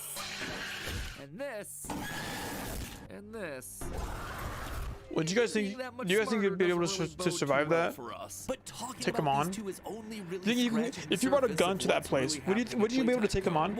Say like, assuming infinite ammo, like enough ammo just to kill everything. Will this You could game do it. ever not be similar to FNAF? And why is a caterpillar dog with elf feet so disturbing to the very core of my being? Well, I think I have answers to all these That's- I questions like the and dog. more. The All dog right, is maybe cool. not the last two, but definitely the first couple. And by the end of today's episode, we'll be that much closer to figuring out all the twists and turns that Poppy has planned. Spoiler alert, I think that we might be the true villain of this whole narrative. Let's start at the makeup of the monsters. Are we the Originally, villain? we suspected that the flesh and blood of former employees was being used to help create the sentient toys that are now chasing us around the factory. I mean, look at all the blood in this place. And usually it's found alongside a broken toy. Plus, as Huggy Wuggy falls into the abyss at the end of chapter 1, he leaves blood splatter on all the pipes that he hits on his way down. Combine that with our theory that Stella was inside a Poppy, and boom, you got yourself a recipe for the most gruesome company health plan ever. However, chapter Well, I mean, 2 seems to be pulling you know, us in a different FNAF kinda direction. did it too, you Once know? you defeat Mommy Longlegs and get back to the game station to free Poppy, you can find 2 notes on either side of the control panel. One is about a scientist complaining about the lack of natural light in the lab, which, let me tell you, as someone who literally locks himself in a I closet don't know. I said something about that in chapter 3. I was like, these rooms have no windows. That's like illegal. It starts off harmless enough, just a list of instructions for employees working on the game station floor. Quote, start by reporting to the control station. Always keep a minimum distance of 20 yards away from Mommy Longlegs. The train will arrive with the children at 8 a.m. All children will be gathered inside the game station all at once. The order of the games will be musical memory, whack-a-wuggy, then statues. A series of bridges and doors from a control station should guide you to each game. End quote. I mean, you know, it's all pretty straightforward stuff. You know, it's the COD? last section where my theorist senses really start to game? prick up. Adrien Again, COD Joshua, only bridges on one by. child should ever play a game at a time. Pretty sure Children Call who of are Duty. not Yeah, I playing know a Call game of will Duty. wait in the game station. I There's know it. playground equipment I to don't keep know. them entertained. Pretty vague Record question, each but sure. child's performance as it's relevant to each game. Music memory, composure, memory, pattern recognition. Whack-a-wuggy, hand-eye coordination, and reaction times. Statues, agility, strength, and speed. Once the children have left for the day, return to the control station, give all reports to Miss Stella Graver to sort through. end quote. The children weren't just playing any old games, these games were specifically designed to test children and monitor their skills. And that's not all. When you break out of the statues game, you can actually find 2 of these reports hidden inside the room for a child named Michaela Hyssop. Each proctor goes through and explains how Michaela performed in each task. Quote, she has a good grasp on the concept and decent performance. Feels really but weird Michaela to be made doing mistakes this on to several of children. the color patterns.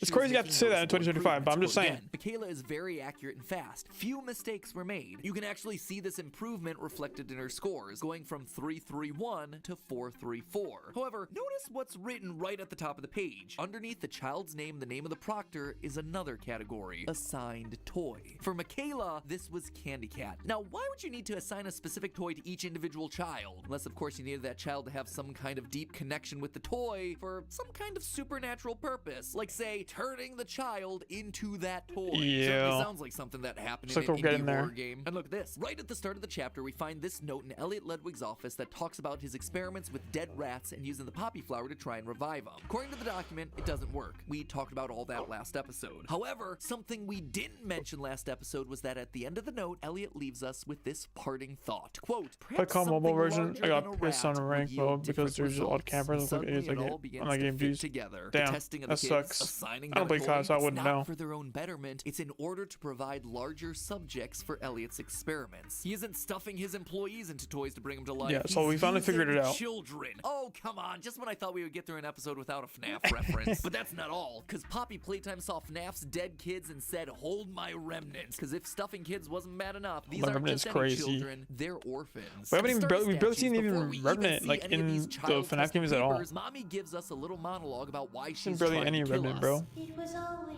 so sad to see the kids. You ever finished that no damage PvZ? I did. Oh, that's right, I didn't. We'll try again at some point.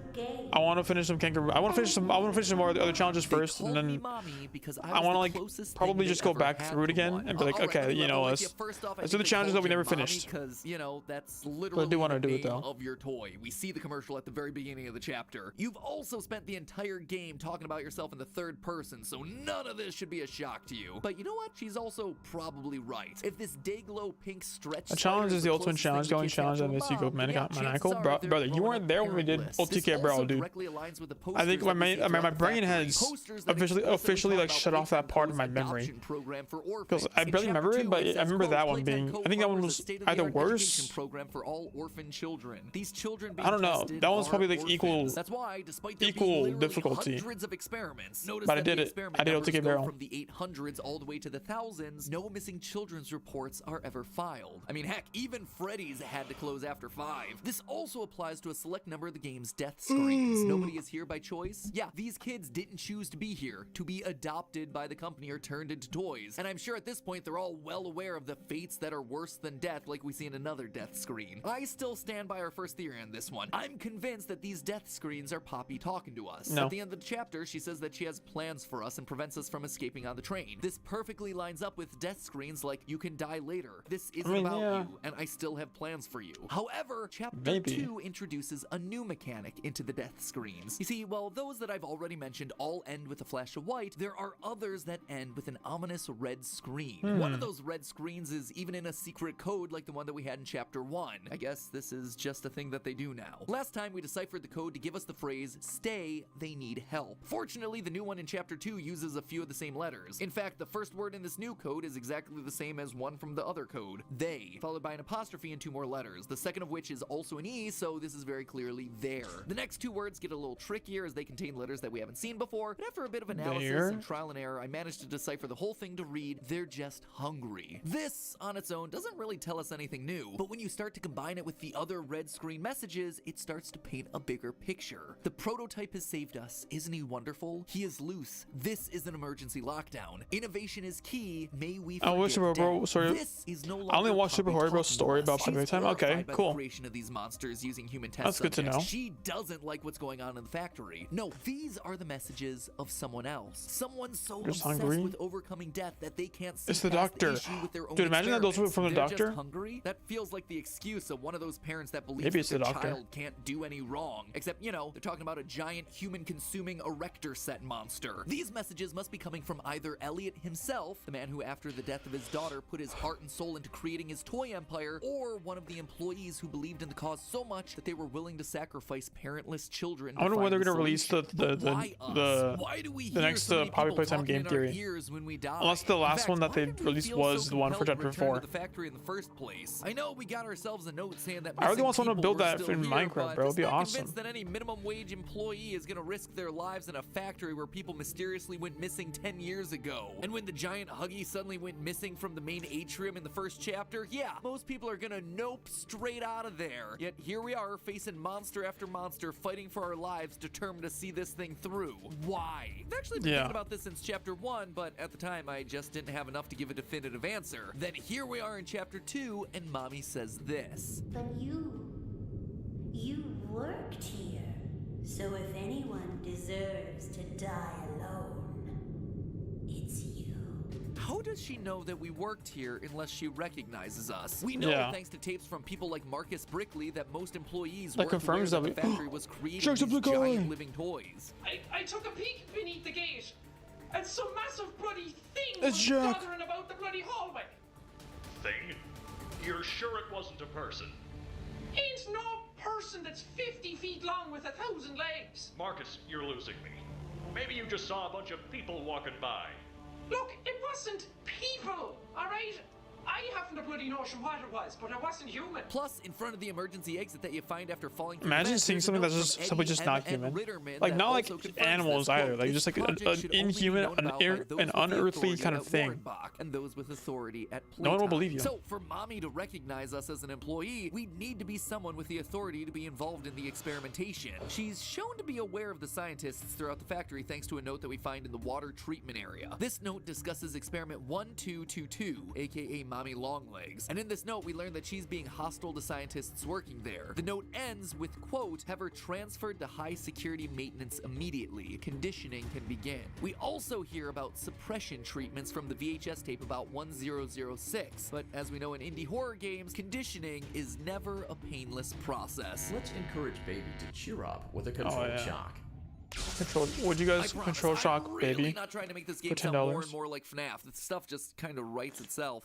If Mommy was being conditioned by these people, it would make sense that she feels like we deserve to die alone. I'm not sure I'd be too happy to see my torturer alive again either. So if we're not just some employee at the factory, are we a scientist then? One of the many people working on the experiments? No. And we know this based on this room. Just after you chase Mommy and Poppy down a giant hole, you wind up in a tube slide. If you turn around, you'll see that this room actually has a number of slides in it, each one with the name of a high-ranking member of Playtime Co. listed above. We just came out of the slide with the name Elliot Ludwig above it, who we already know is the creator, founder, and CEO. What? The other slides have the names Ruth Pierre, Eddie MNR, Why does it say 1K, 1.1K and views? What the freak? I don't even have that many views on my channel. Very beginning of chapter 1. Hi, my name is What? Great. Is that a real video? It's not my video because it did not get 1K views, bro. I'm gonna say that right now. So, Marcus, what happened? Let me see. You see, I was heading home for the day when my Paris realized that I left me bloody wallet That's in funny. the cafeteria. So I'm running through the lobby, and that's when I see it. A mop handle lodged under the innovation wing gate. Now, what Marcus said there might seem Funny meme, bro. insignificant, but it's not. It's Jacksepticeye. Of course, he's going to be important for the lore. Before jumping into the hole after Mommy and Poppy, if you look around, you can actually see 5 corridors that lead to different wings of the factory, like the game station and innovation. 5 slides, 5 different wings to the factory. So if this is truly a center point leading to all the different wings, and all the slides lead from high-ranking members' offices, it would stand to reason that each name is associated with a different wing of the factory. For example, one of the wings is labeled Play Place, which sounds very similar to where Chapter 3 has taken place, Play Care. We know that Stella is someone with authority at Playtime as she was in charge of sorting through all the Stella is not even a big video though. Therefore, the one that would decide which kids move forward on the train Well, you got heading to the next stop, I'll Play video. Care, True, where she could I then did. monitor and begin the experimentation process. But not that one voice is heard in video. The game station, it would lead me to suspect that The Stella's Life is Strange in charge one. of That all one did not play get any elements views, of the bro. facility. So the Play Place would likely come So I'm trying to under get her back up control. there. This leaves I'm gonna put some more. Once I finish this kangaroo video, I'm gonna put a video out. I'm gonna turn that into a video and put it on YouTube. See how good that does. From him, but his note does refer to the creation of the lab that these experiments are taking place in. As such, it makes the most sense for him to be the head of research, or some similar sort of title, which leaves us then with the production wing. And you see, this is where we come in. You see, there are 4 slides with names that we've already mentioned, but there is one more in the right-hand corner, hidden in shadow. I suspect that this one is our slide. Someone who is high enough at the company to be aware of the living toys. Someone important enough for mommy to recognize. Someone with an elite enough title that they got their own tube slide. We are the head of production. We're the ones putting these toys together, using the parts of the children from the game station. And when the toys malfunctioned and needed conditioning, they'd be sent always. right I got the back to gist that like we were production just for us some to guy, fix the product. some That janitor. is You know what I why mean? Like we're here. It's the only wing of the factory that's left unaccounted for. It explains our role in the narrative. It explains why mommy recognizes us and why we're back, to either atone for our sins. Oh, let me check PVC first. Okay, you can do that. You're free to do that whenever you want. That's not the end of it though. If I'm right, and this is meant to be our slide, we've actually been given a name. I mentioned that the 5th slide has no name above it, but the letters for the sign do seem to be present just on the floor. Jahyeonbaim. Now, names are hard. They're not normal words. Technically, anything can be a name, and you certainly can't just plug it into a word unscrambler to solve it for you. The team and I spent a few hours trying various combinations of letters. You literally can do that. What? Going through both chapters of the game, trying to find some kind of a clue to point me in the right direction. Put in just like a word re-scrambler. Put in every and look at every possible combination. A couple of possibilities though. Things like Benjamin Yo, Benjamin Hoey, or J Bohemian. Can't say that they're anything definitive. However, there was one that stood out from the rest. One that seemed to fit with the world of this game and with the other names of characters. Ladies and gentlemen, I predict that our character's name is, drumroll please, Joey. Jamie B. Honey. Okay, no, I was wrong. Fits into a toy factory, doesn't it? We are Jamie B. Honey, the head of production, returning to the factory to try and undo all the wrongs that he and his co-workers committed all those years ago. Maybe no honey? You know, we're trying to make sure that everything stays buried. We were vital to the production of these living toys, turning them from why don't we look for other names in the game and then see if our name matches with those? Only going to reveal more the letters match. And maybe it'll confirm the fact that in this story, the humans were the real monsters all along. Well, if it was kids being turned into toys, and of course the humans were the monsters. But the rest of it is 3 times without realizing I did. Well, that's crazy. I'm a poet and I didn't even know it. Okay. Episode 10. It's a Freddy Fazbear. Archibald. Hey man. To be the one that inspires creativity and critical thinking. Work? That is why it is with enormous pleasure that I am announcing a new theory. A theory based on the Poppy Playtime Chapter 3 teaser trailer. Because while this trailer may seem vague and unspecific, it reveals even more of the horrific experiments that went on inside Playtime Co. You didn't redeem the thing, that's why. Okay, I was confused. I was like, oh, damn, it sucks. Oh, okay, Poppy Playtime, the trailer for episode 3 came out. So this is what this is. Yeah. See the title, actually. Hello, Internet. Welcome to Game Theory, the show that encourages you to wake up and smell the poppies. And I mean that quite literally, friends, because today we're diving nose first back into the world of Poppy Playtime, which has been suspiciously quiet since the release of Chapter 2 back in May. Then, all of a sudden, out of nowhere, we got ourselves this little surprise last week. A teaser trailer for Chapter 3 coming out, according to the video, sometime next year. And let me tell you, friends, if you haven't seen this teaser yet, it gets dark. It starts off with a slow panning shot of the toys that we've already defeated. Huggy Wuggy lying on the ground, Mommy Longlegs ripped into, Brawn the dinosaur's head for some reason. All while we listen to Elliot Ludwig, founder of Playtime Co., giving an announcement about Am I Sigrid? Am I Captain? Sometimes life has too many questions for one man. Listen, man, I don't care about your stupid philosophy crap. I just want my ice cream brother. With the horrifying cries Maybe give it a second. TTS message. Yay! This is a video game that's going to be played by kids. Clearly, how much delay was there last time? This one. The Chapter 2 teaser was creepy. Child singing Itsy Bitsy Spider in a minor key. Classic. No, did it not work? It works. You heard it? horror trope, but there's something about the sound of screaming children that just hits different. That's coming from a guy who talks about dead kids way more regularly than a person probably should. However, behind those screams is the thing we're really looking for: the lore. For a few episodes now, we've suspected that Playtime Co. used children to make these living, breathing, bleeding toys. And now, having the founder of the company outright say, "We owe everything to these children," well, I'm thinking he means that literally. But there's a lot more in here than just hints to past theories. I suspect that there's enough in this single minute of content to get a sense of did it not work or no? 3 is going to reveal to us. Because I didn't hear anything. Big bad toy we're going to face to perhaps the most disturbing lore. If you did it right, then it should have worked. So let's take another slide down into the depths of Elliot Ludwig's monster factory, shall we? Probably the best place to start off is by addressing the severed dinosaur head in the room. In my live reaction to the teaser over on GT Live, so you did hear it, yes or no? Stellar new theory where, by the way, if you heard it, then okay. Down below this video, I didn't hear it. Interested in that nice I don't know where that sleeved t-shirt was. Or, I guess maybe an awesome new futuristic backpack. You heard? Or a Okay. shoulder bag right in time for the new school I did not year. hear it actually. You, they're the perfect size. You know what? For any I know killer why. toys you might want to cram in there, or maybe just a pack of our new clickbait green playing cards. I promise they won't come to life and chase you through the ventilation system. Anyway, where was I again? Sorry, merch push got me all confused. Oh yeah, in my reaction, seeing Brawn the dinosaur here immediately set off some theory alarms. Is that the dinosaur? What is that? Brawn the dinosaur? His appearance here seems very intentional. The trailer begins by panning up from the remains of our first 2 bosses, and then we land on him, implying that he then is going to be our Chapter 3 big bad. This feels especially true when you consider that the rest of the less important characters from past chapters like Pugapillar and Bunzo appear behind the gas mask at the end of the trailer. If we're to believe this motif that they're setting up here, right, it seems to be indicating that Chapter 1 boss, Huggy, Chapter 2, put it so Huggy, Chapter 3, then it'll do it for me too, because I didn't hear going it. To be I fixed it. Boss, hopefully. Or kind of like the big bad of Chapter 3. It's also worth pointing out that the gas mask at the end of the teaser is red and yellow, exactly like Brawn the dinosaur's color palette. No other toy we've been introduced to at this point matches that coloring, so it does seem like an odd coincidence. Like, okay, again, so this is the one that convinced me that Brawn was gonna be the next big bad. Importance in this upcoming chapter. And then you have yourself the cardboard cutouts. Throughout Chapter 2, you find these cardboard cutouts of Brawn various just kept coming characters back from Playtime Co. scattered throughout the map. If you push the buttons multiple times, they say various phrases. Some of them harmless. Did you want to play with PJ? Some That's of them literally disturbing. just Scooby-Doo. You need to get out of here. Just kidding! Go have fun! And if you keep on pressing, most of them end up as a glitchy mess.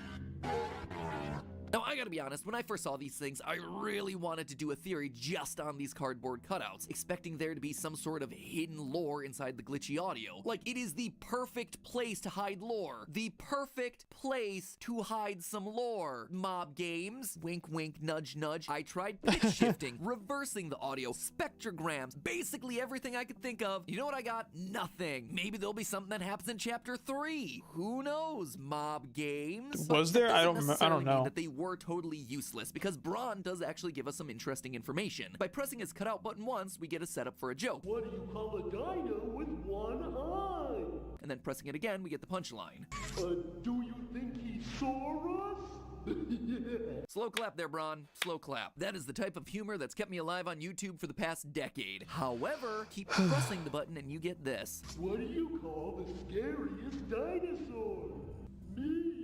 Brawn is outright telling us that he's a scary dinosaur. The other toy cutouts, even the ones that do try to kill us within this very chapter, aren't nearly that overt. Some of them have ominous lines, but none of them are outright warning us about how scary they can be. In short, all the signs are pointing at Brawn being the toy that we're gonna face next, which is why I don't believe it. I suspect that this might be a big misdirect on the part of Mob Games. I think it's theory bait. It's meant to get little theorist fishies like me interested in the hook, and then I get lured in and served up on a platter. It was true. Isn't the first I was baited. Brawn shoved into the spotlight only to be relegated as a mere background character when the chapter ultimately comes out. All the way back in the first trailer for Poppy Playtime, there's this wonderful shot of a giant toy Brawn whose head suddenly turns around on its own and reveals its cold, dead eyes. 5. And then the chapter came out and he was a poster. Cool, cool, cool. He reappears in Chapter 2, but again, he's nothing more than just a prop in a puzzle sequence. He's always there. There has to be a thing with Brawn. It just doesn't make sense for Brawn to star in Chapter 3. Mob Games Dude, have had such success okay, you know what's would be awesome.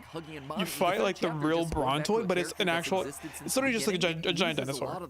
It's literally just huge. You fight it, it's like roar. But also a good merchandising opportunity. People have loved Brawn, Catby, and all the other toys since That'd be so cool. New chapters means the opportunity for he won't be the final boss, but he'll just be one of the guys that you fight in the actual game. That'd be so cool. Really seems to be flexible characters, things that bend, feel softer or rubbery. I mean, Kissy Missy trying to pull this switch in the middle of chapter 2. Not only is it hilarious, but it also just shows the strength of the team's animation of softer, stuffed characters. It is a huge and welcome departure from the monster designs of a certain other indie franchise that's dominated the scene for the past 8 years. Ron is hard, he's heavy, he's robotic. Again, pushing away from the monster aesthetic that's worked so well for Poppy Playtime up to this point. So call it a hunch from the past decade of doing this, but I don't think Brawn is gonna be our big bad. I think they're gonna reveal more about our big bad in October or November as they get closer to next year's release. Yes, next year's release. Just a theory. A game theory that exists within this one larger theory, because I am nowhere near done with this teaser. But if I am gonna keep going to reveal the big lore drop that I expect is gonna happen in chapter 3, I'm gonna need you to do one thing for me right now, and that is click the subscribe button. You guys know I know a lot about YouTube, right? Well, here's a little known fact about how it works. Your clicks on the subscribe button actually wind up a crank over at YouTube headquarters and give the algorithm the power that it needs to play I didn't realize that you could do that. So I'm gonna need you to wind that crank. Bet you can't click crazy. the subscribe button before I count down to 0, 59, 58, 50.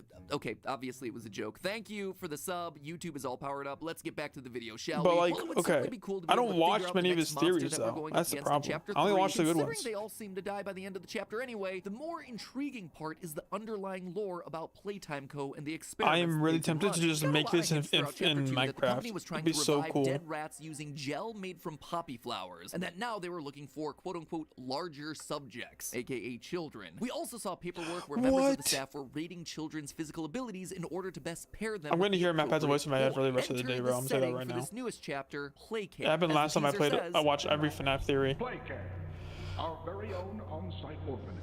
Having an on-site orphanage would give them plenty of larger subjects to dip into poppy gel. Kids forgotten by a system. Kids that are untraceable. But then what? What did they do here that led them to becoming the horrifying monsters that we've now come to expect from the franchise? Well, I suspect the answer to that question lies with this teaser. But not in the teaser, rather the thumbnail. You see, the thumbnail obviously puts the gas mask front and center as you'd expect, but there's a detail here that isn't present in the actual video. Surrounding everything is this red mist. It looks cool, and it definitely works nicely with the gas mask theme, but as someone who spends way too much time in thumbnail design meetings, I can tell you that this detail is more than just a it looks cool moment. This detail is intentional. It reveals way more than anything in the teaser itself. It reveals the usage of poppy gas. I mean, poppies are red flowers after all, so it just seems to make sense. I do think that the poppy gas, I think that's probably where they're headed with this, right? Is making the poppy into a gas that then is converting the kids. Immediately after I filmed this over on GT Live, I jumped on the computer and started looking into the idea of poppy the gas and you know now what I found? Nothing.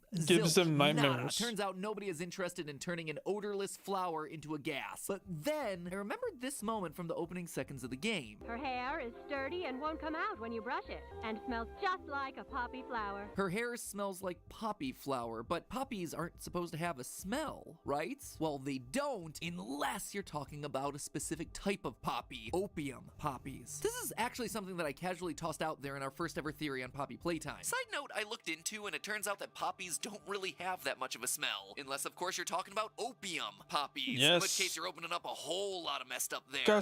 Normal poppies don't have a smell and don't have much of a narcotic effect because they have low levels of alkaloids, basically just a naturally occurring compound in the plant. Opium poppies, though, have higher alkaloid levels, resulting in a stronger smell and more physiological effects on humans. What do? Well, look no further than the Wizard of Oz. Poppies will put them to sleep. Yes, well, it did do that. It did do that in the game. You can't rest now. But also give us nightmares. Opium has been used throughout history as a painkiller and sleep inducer thanks to some of the chemicals found within it, namely morphine and codeine, drugs that you might be familiar with because they're still used today as painkillers. Now, obviously, there are more and more regulations on using opiates like these for medical purposes. In fact, my partner Steph, in her former life before YouTube, worked on helping educate doctors about about the medical uses Formal and life is dangers crazy. of opiates and opioids. However, that sort of knowledge didn't exist in the early 1900s, and this stuff was totally unregulated. Opium would commonly be mixed with sugar and water to make syrups, balms, and soups, which would then be given to children that couldn't sleep. These balms could then be applied to women's chests to help Those babies doctors wean like they were, faster, or they would be put on babies' I don't know if they do, them bro. while they were teething. They don't In look fact, they that were marketed as similar to soothers them and to could him. be purchased in pretty much any grocery store at the time. You know, it was just common practice for perfectly normal kids to be given highly addictive drugs, at least until regulations finally came down in 1912. But as disturbing as that What's may really be, it mad? actually Oh, connects go and directly check. back to Okay. Poppy Playtime. Playtime Co. using Theodore opium Roosevelt. I'm poppies going and to check right Poppy's now. hair follows this trend of subduing kids who are in pain or just a bit Theodore restless using a drug. It also means Roosevelt. that they were probably able to skirt around regulations. seeing- Who would suspect a toy company putting opium in a doll's hair? And considering they weren't a medical center, they probably were even less likely to fall into suspicion. But how does all of this relate back to our creepy gas This mask guy. and the We'll red fumes see if they surrounding appear the again. toys? A gas mask, to me, implies have that it, like, the right gas here is with me. covering a large area, and that the gas is more concentrated. In my research, I found this: carfentanil, a narcotic gas that's in the same category as opiates and opioids, which is Carfentanil? 10,000 Sounds like times fentanyl for stronger than cars, bro. It's morphine, funny. which itself is 100 times That's what they do in stronger than cars. opium. And carfentanil has been weaponized as What's a gas fentanyl? before. We do In Russia, back in carfentanil over here. 2002, a group of rebels took a theater of 800 people hostage. You Since think I already Lightning seem to be McQueen does doing movie carfentanil? references in today's episode, it's basically like this opening scene from Tenet. After 3 long days, the Russian authorities were suddenly faced with a difficult choice of how to possibly end the standoff. Like They general? decided to use a carfentanil-based gas to knock out the rebels, thereby allowing the troops to get into the building safely. Except there was one problem with the plan. Carfentanil is too strong.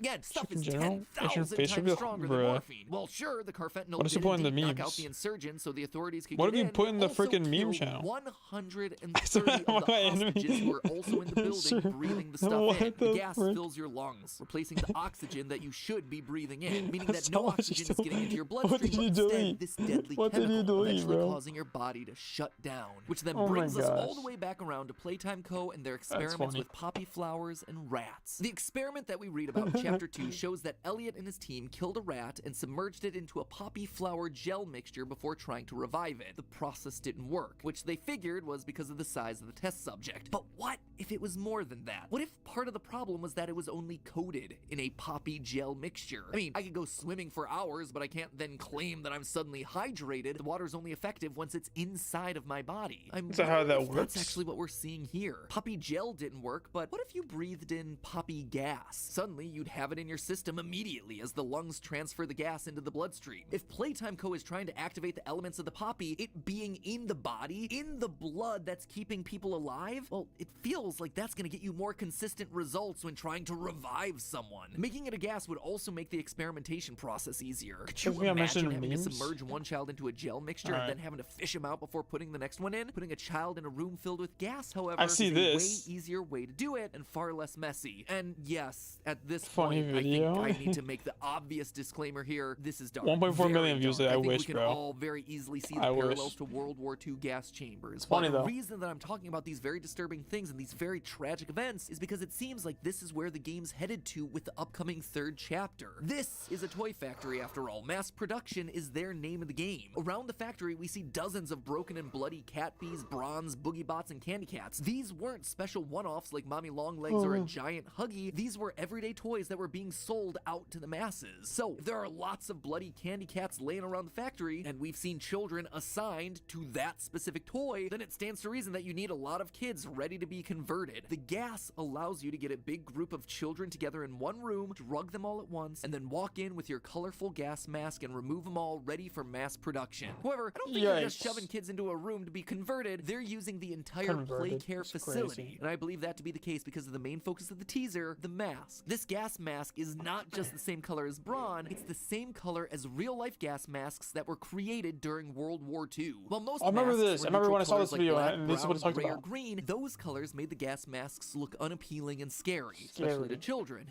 You can imagine why. In walked Walt Disney. Yep, That's that Walt crazy. Disney, believe it or not. He Walt decided to Disney, help what are the issue you out doing by here? manufacturing the Mickey Mouse mask, which had the face of the Oh, iconic I mouse to hate make it more this. appealing to kids. In the UK, they also How do they have just the Mickey Mouse mask, miss the but mark it so look badly. like anything coming out of the old House of Mouse. Instead, these masks were bright red, and that was it, just red. Sometimes they had a flappy nose to make them seem more fun, but overall, it was just about making the colors bright how do they so just they were less scary. And adult remind me Disney? again what color the mask in the teaser is. These masks are bright and colorful because How do they're they just being worn miss the around mark so children, badly all back in an then, effort bro? to make Like, them and the oh, this would be good scientists for your that kids. wear It's the them less creepiest thing ever, scary, bro. which of course they have to do so they don't get high off the fumes that are being pumped into Playcare. Make a If goblin these face? gas masks were only necessary while kids were being shoved into a testing room to be transferred into a That's my toy, goblin then face, they I could have just guess. had them as a standard black color. No kids would be conscious enough to see them being worn. It makes a lot more sense that they're this color though, because the children are seeing them being worn regularly, which you'd have to do if the entire Playcare facility was slowly being gassed. And then all we're left with is Slowly a bunch being of gassed is screaming crazy. children. Chapter 3 of Poppy Playtime promises to lean heavy into the twisted backstory of the Twitch factory. emo? I'm just not sure any of us realized I how knew it. I dark they checked. were I checked the willing to Discord. I go knew you were with gonna put the that in story. there. Thanks to this new teaser, Should already have I one, think we though. have an idea. Now the question is, are we going to be brave enough? We to don't keep have one of going? those already? But Okay. Hey, that's just a theory. That's funny. A I'll put it game there. Theory. Thanks for watching. Maybe I can Here's get a it. quick reminder that new Theoryware merch is available right now. Okay. While we might not Cool. have ourselves Game Theory You branded got there. gas You got pretty close.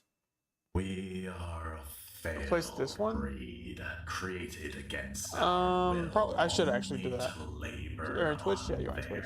terms. Hold on. Slaves given life by Was it emoing this one? others Yeah. only to have It was one I none didn't know how to. I wasn't using the software that I do now to make, now you know, they try thumbnails and stuff, so I make couldn't do it. more of us. But I can figure it out right now. Get up! Go! Stop them! Feed your hunger! Slake your thirst! If we can What's be happening? born on their Oh, Project terms, Playtime. they Okay. can die on ours! Probably they just. Hello, Apparently Internet. just kind of Welcome abandoned to this project. Game Theory, where buttons are gonna light up randomly Oh, on that's screen true. right now. Press them as fast as you can to play. All right, ready? Green, red, yellow, green, blue, blue, blue, blue. Subscribe? Huh?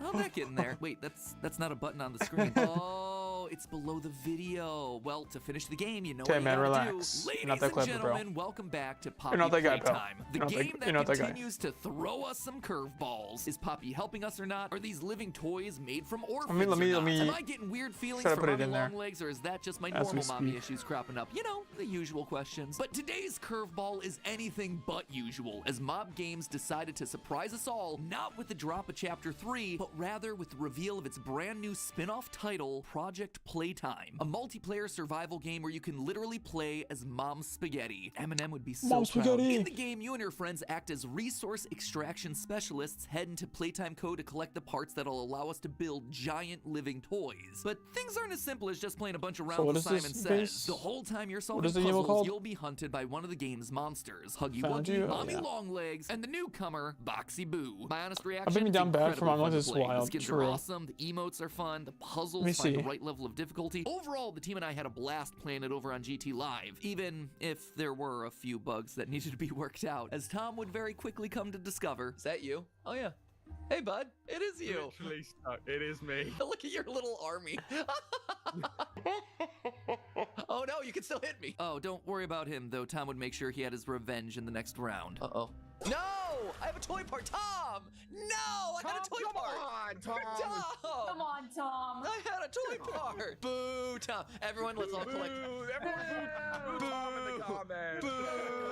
Image is not square shaped, bro. What the But of frick? course, we don't care about whether something is fun or not on Let me this fix channel. it. We are here for one thing and one thing only. Don't put that in chat. I don't want to see that in And chat. just like with the gameplay, Mob Games delivered big time here. When you first boot up the game, you're thrown into a My tutorial phone is which acting is up like full of crazy. this stuff. Lore drops left and right. And then when you've played the game enough, you'll also unlock a lore-filled VHS tape, which means it's time for us to head back into the cursed toy box, where today I'm about to prove to you that the scariest, most threatening figure pulling the strings in this game may actually have been the hero all along. That's right, folks, it's Hold classic on. game theory time. The bad guy wasn't the bad guy after all. In Project Playtime's VHS tape, we're Okay, I'm fixing introduced it. to a new character named Harley Sawyer, known simply as the Doctor. Even the image is square shaped.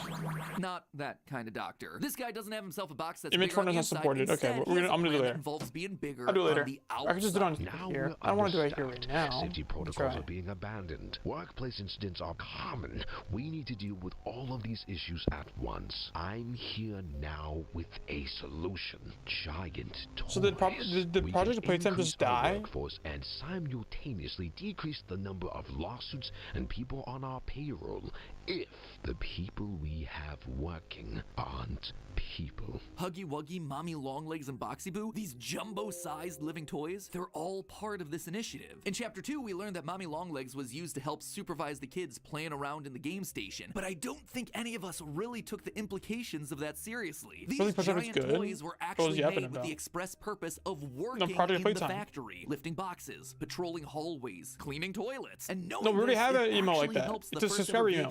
We hear in the game make a lot more sense. So, Trespasser, just to make you aware, while we pride ourselves primarily on our high-quality toys and excellent childcare, we also pride ourselves on our security. For example, this facility is full of hidden motion triggers, which, once set off, will turn on the factory's emergency alarms and directly contact the authorities. And that's one of the more tame aspects of our security system.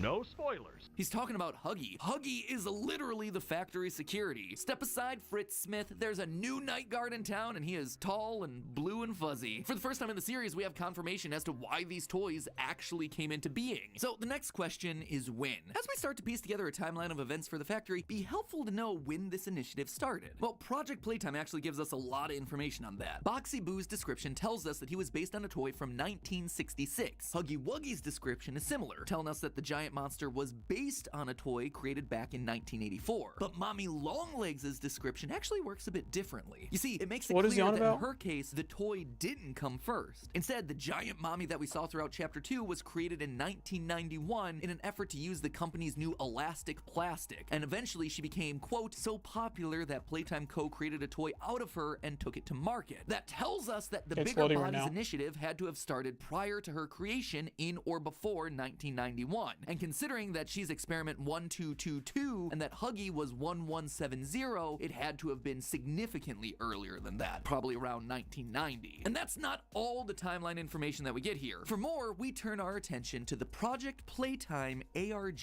That's right, Mob Games heard my cries for more interesting clues. I really wanted to do a theory just on these cardboard cutouts, expecting there to be some sort of hidden lore inside the glitchy audio. The perfect place to hide some lore, Mob Games. Wink, wink, nudge, nudge. And so they decided to raise me an entire ARG. The ARG itself is actually super interesting and really complex. Unfortunately, most of it was teasing the new character for this game, Boxy Boo, and by the time we managed to solve it, the teaser was already out, and the game wasn't that far off either. Plus, the ARG's now been wiped from the internet, so it doesn't really make sense for us to cover it anymore. I'm going to put a new one in there. The ins and outs of it, which are really cool, I highly recommend watching Sheep Rampage's video series on it. They were covering all the puzzles and solutions as they were happening in real time, so definitely worth a watch. It's a long series, but it's a good series, so boom, just solved your afternoon of entertainment. Today, though, we're just going to be focusing on the details that matter for us moving forward. During the ARG, we heard from a new character named Rowan Stoll, an employee that was initially concerned about Huggy Wuggy being used to watch children. Hello, Mr. Pierre. I know. What YouTuber is this? Want to hear any more about this? I get it. Sounds like a bad joke. Huggy Wuggy staring at children. If some creep is hiding nanny cams in our mascot's eyeballs, then something needs to be taken seriously. The next video we see of him, though, he's changed his tune. I just want to apologize. I was wrong. Nothing weird is going on here at all. Clearly, he figured out that something more sinister was going on, and that the living Huggy security system was a feature, not a bug. In that video, he tries to throw everyone off the scent that he knows anything. I'm not looking into it anymore. And I mean, not that there was anything to look into in the first place. Smooth, Rowan. Very smooth. Clearly, Playtime's aware that he knows too much and wants to silence him. But Rowan hatches a plan. I think I'm gonna die. I had to pretend I'd seen nothing so the company would leave me alone. I've scheduled the company's the servers, the security to be shut down for 60 minutes of maintenance. While security is out, I'm gonna release everything and run. Oh, wow. They're gonna kill me first. And sure enough, that's exactly what happens. Rowan goes down into the basement and stands face to face with Boxy Boo, who does what toys do best, eats him alive. Notice the dates on all of his videos, though. Interesting. 1991. So for Rowan to have seen a giant Huggy watching children and then get eaten by a giant Boxy Boo, it means the Bigger Bodies program was up and operational by March 30th, 1991. We can also add to the timeline when Project Playtime itself takes place. In Project Playtime, one of the toys that we're tasked with assembling is a large-scale Boogie Bot, based on the game's NFTs. Yikes, man. We know that the toy BoogieBot was made in 1993, meaning the company had to still be functional as a toy factory at least until then. Considering that this was their last major toy made, though, we can assume that the place shut down shortly thereafter. It does not look like it's good at boogieing, though. Looks like just like a little dude. Are no doubt in relation to him. Most likely, then, Project Playtime takes place sometime in the decade prior to Chapter 1, the time after everyone went missing, but before we return to the toy factory to explore its mysteries. Playtime Co. needed specialists to go into the factory on their behalf to allow them to continue the Bigger Bodies initiative, despite the monsters that are now roaming the hallways freely. But what's interesting is that up until now, we've assumed that these monsters are being driven. Was it the average joy that it was referring to? With there being 60 minutes of no security instead? Yeah, I'm pretty sure that's what that is. Because again, at some point, I just kind of all went free, and that's what allowed them to. The average joy. I think it was that guy that presumably the other giant toys throughout the factory, getting them to work together in order to feed themselves, but also to stop those who are trying to make the Bigger Bodies initiative a success. Whoever this mysterious voice is, they do not want more monsters to be created. But who could it possibly be? Fortunately, I didn't have long to wait for an answer because during my playthrough on GT Live, I got a loading screen that told me exactly who it was. I got a loading screen.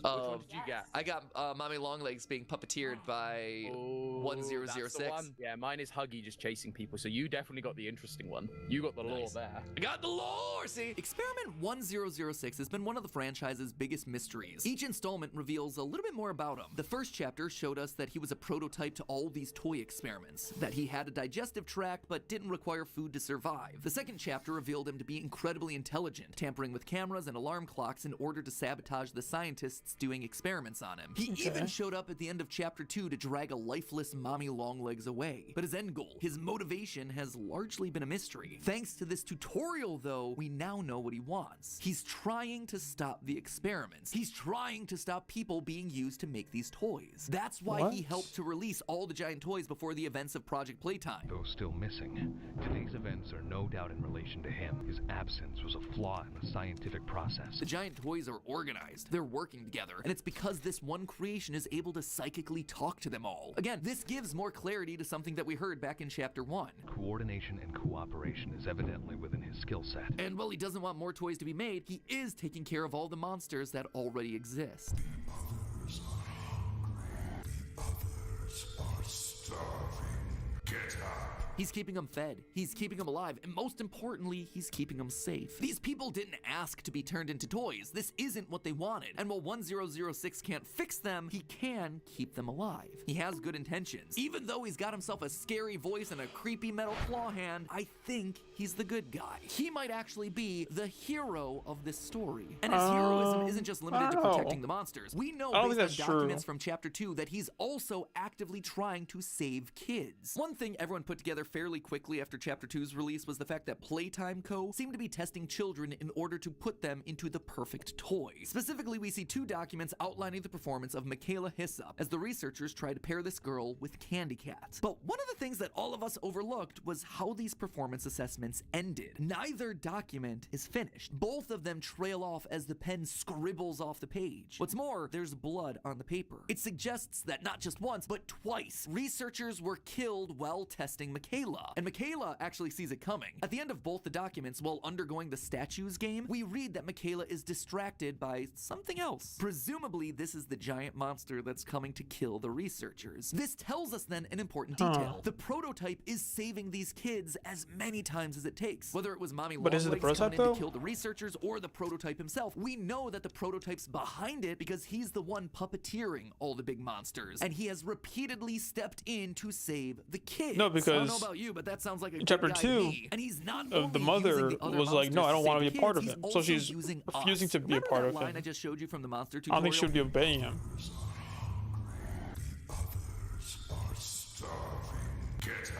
Those last 2 words, don't they seem familiar?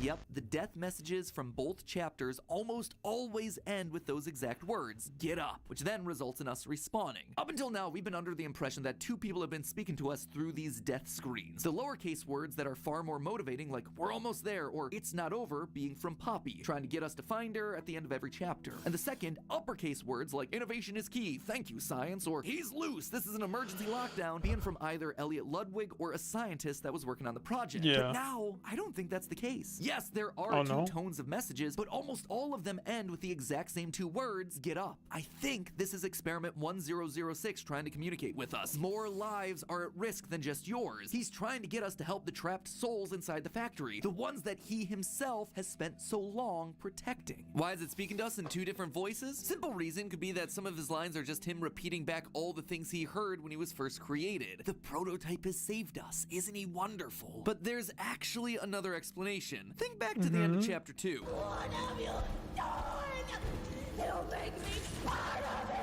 Mommy screams for her life, terrified of being a part of 1006, who drags her lifeless corpse away shortly thereafter. Broken toys end up being combined into the prototype, so maybe it's a way for him to keep the toys and the spirits inside of those toys alive. Dead. That would mean that 1006 now has multiple voices. Or no, because he put it in one of the other episodes that he was like, no, Huggy got up and escaped and invented it being sussy. With us at once. This, I suspect, is what we're also seeing in the new VHS tape of Project Playtime. It starts off as normal text, but then switches to capital letters. Again, two very different tones present here. Near the end, we see the line, the bigger bodies initiative will fail, which not only lines up with the motivations for 1006 that we've just discussed, but it also matches the exact words on the game's Steam page, except over there, it's written in a glitchy text. Now, while glitchy text doesn't necessarily prove that it's 1006, we have seen those death screens in the past use codes and corrupted text before. And a robotic monster trying to communicate in every way possible, ending up with text that appears glitchy, fits pretty nicely. Plus, there are also some frame-perfect messages in there that appear in the static of the VHS. One that says, save us, and another that says, a pawn and a sacrifice. Again, hidden messages, other voices, all trying to break through. But while I'm certainly excited to see what the prototype pulls out for us in future updates and what his role in the story is going to be going forward, there's still one major question here. Who is 1006? All the giant toys that we've met thus far have been made from people. Mommy Longlegs even got a name, Marie Payne. So if 1006 is the prototype, the one experiment that paved the way for all the others, someone whose name is actually Payne. Too has to be made from his last name is Payne. In our previous theories, we came to the conclusion that orphans were being used to create these monsters. They were tested in the game station, and if they were considered fit for purpose, they would get on the train and be sent to play care, where they'd be experimented on and eventually turned into toys. So was experiment 1006 just an orphan? A random child that's now after revenge? A vengeful spirit, if you will? As much as I'd love to dunk on Poppy for riffing on another piece of FNAF lore, I don't actually think that's the case here. 1006 is incredibly intelligent, able to take control of the other toys, manipulate and trick the scientists in the toy factory, while later experiments like Huggy were described as obedient. These later experiments were made from children who could be trained and molded into what they needed to be, but the prototype was different. He was an adult, one we've gotten to know a lot about in recent chapters. I propose that 1006 is none other than the founder of the company, Elliot Ludwig. Now, I'm not the first theorist to suggest this. Ever since the release of Chapter 2, it's actually been a fairly common theory. However, I really feel like now we have the evidence to hammer this one home. We know that Elliot Ludwig suffered a tragic loss in his family in the 1960s, presumably his daughter, who would then go on to be remade in Poppy. And throughout the game thus far, Elliot is always described as a family man at heart, and he's always he tries to be with his kid forever.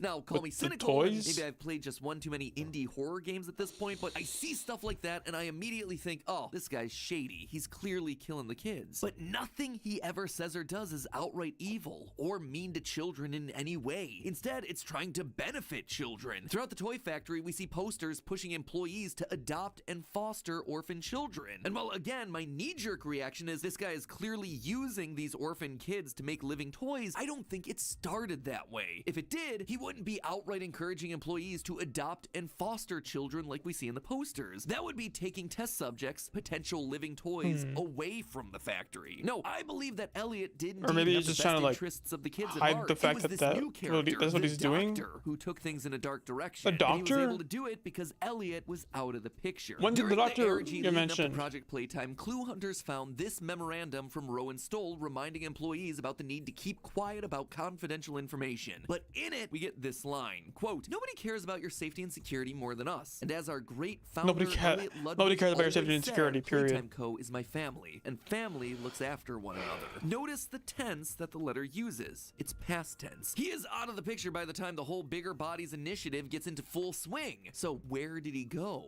In Chapter 2, there's a note on Elliot's desk about using where was the poppy doctor gel mentioned to in bring Chapter dead 2? rats back to life. Or 3, that no, note not is 3. labeled Experiment 814. Almost 200 experiments prior to the prototype. Why would such an old note be sitting on his desk? We know at least another 400 experiments took place after this one. Surely memos about those later experiments would be at the top of the pile, but no, we find this old note. A note that, at the very end, mentions using larger subjects for the test. I think Elliot realized what was being proposed here and tried to shut the entire operation down. However, Harley, the doctor, was determined. My name is Harley Sawyer. I'm called the Doctor. When I look at this company we've built, I do not feel The doctor wanted to do more. He's the guy that escalated things. Experiments. He specifically calls out failed experiments. When Harley takes control, the experiments haven't been successful yet, just like we see with the rats and the poppy flowers. And so when Elliot stood in his way, there was only one thing to do. Use him as your guinea pig. That's why that was the last note on Elliot's desk. He never returned to the office. Harley could just lock the door and no one would be any wiser. And so Elliot became the first. He became the prototype. Now it was up to him to protect all those that he failed to protect. I forgot about this theory. I don't remember this theory at all. That are being turned into monsters and the children who are in the process of being tested. And he's doing everything he can to stop it. Killing researchers that are testing kids, preventing more toys from being built in Project Playtime, and sending us a note to bring us back to the toy factory to investigate, and then continuing to encourage us to get up when we fail. But clearly his mission is incomplete, and Poppy appears to be the final solution. There's a reason that Mommy captured her again in Chapter 2. Remember, she's following 1006's orders. I suspect she doesn't want to be a part of him, though. With his daughter in some way for his mission to be complete. Not exactly sure yet. Maybe it's just a creepy toy family reunion. But whatever it is, I bet we're gonna find out more in Chapter 3. That kind of makes sense, because again, in the final part doesn't make so of Chapter much money 4, that Bob Games suddenly pulls a Fortnite they're like, and stops pursuing the single player don't move, campaign. I'm coming to get you. Right? And then Poppy's like, no, I can't go back in the case. It's all just a theory. I think that's what the prototype wants. Prototype wants to Thanks for watching. keep Poppy in the case forever and ever, so that way like the orphans he can make sure she's alive and stuff. You can always stuff. watch our prediction video for Chapter 3. You do not want to know what they're gonna do with that gas mask. That video is on the left. Or if you like people getting turned into monsters, you can always check out our video on Bendy and the Dark Revival. But cool, let's go. Spray MTT to the facility employees read the alarm and give chase. This time was Meth Pats. He couldn't have gotten far. What was that? Stay alert. Okay, well. There. Stay calm. Don't worry. I'm not here to hurt you. How about a Diet Coke? You funny. want one? Yeah? Jump scare. That's crazy. Hello, Internet. Welcome to Game Theory, the show that only gives you one instruction: have fun. Smash the subscribe button.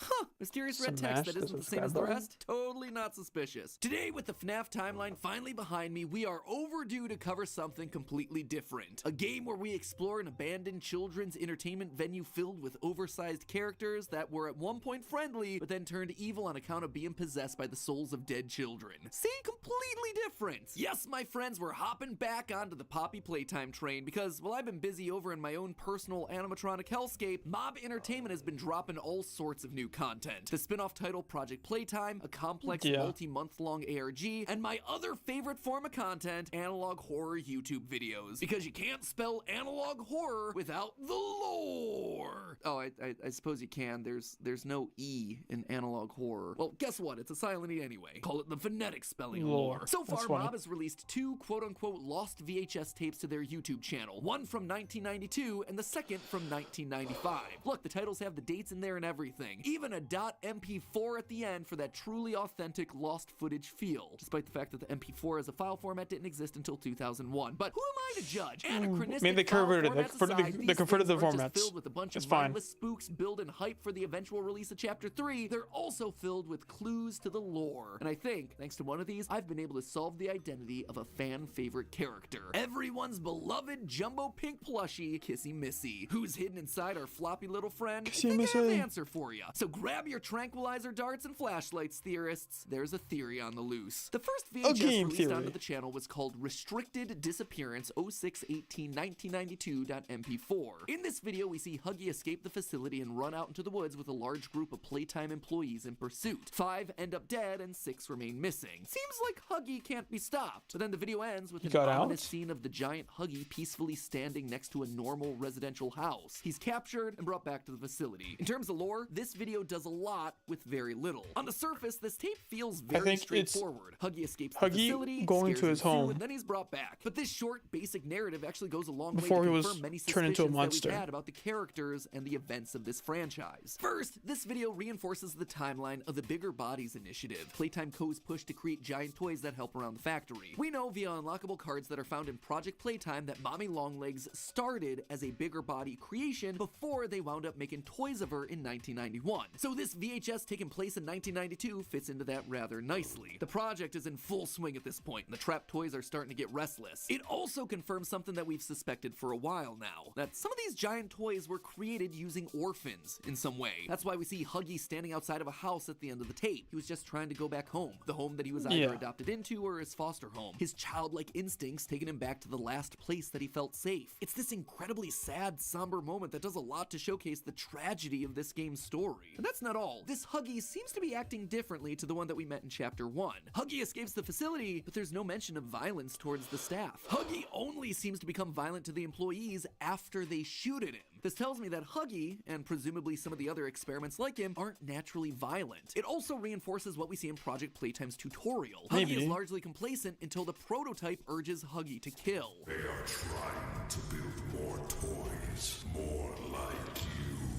Kill everyone in sight.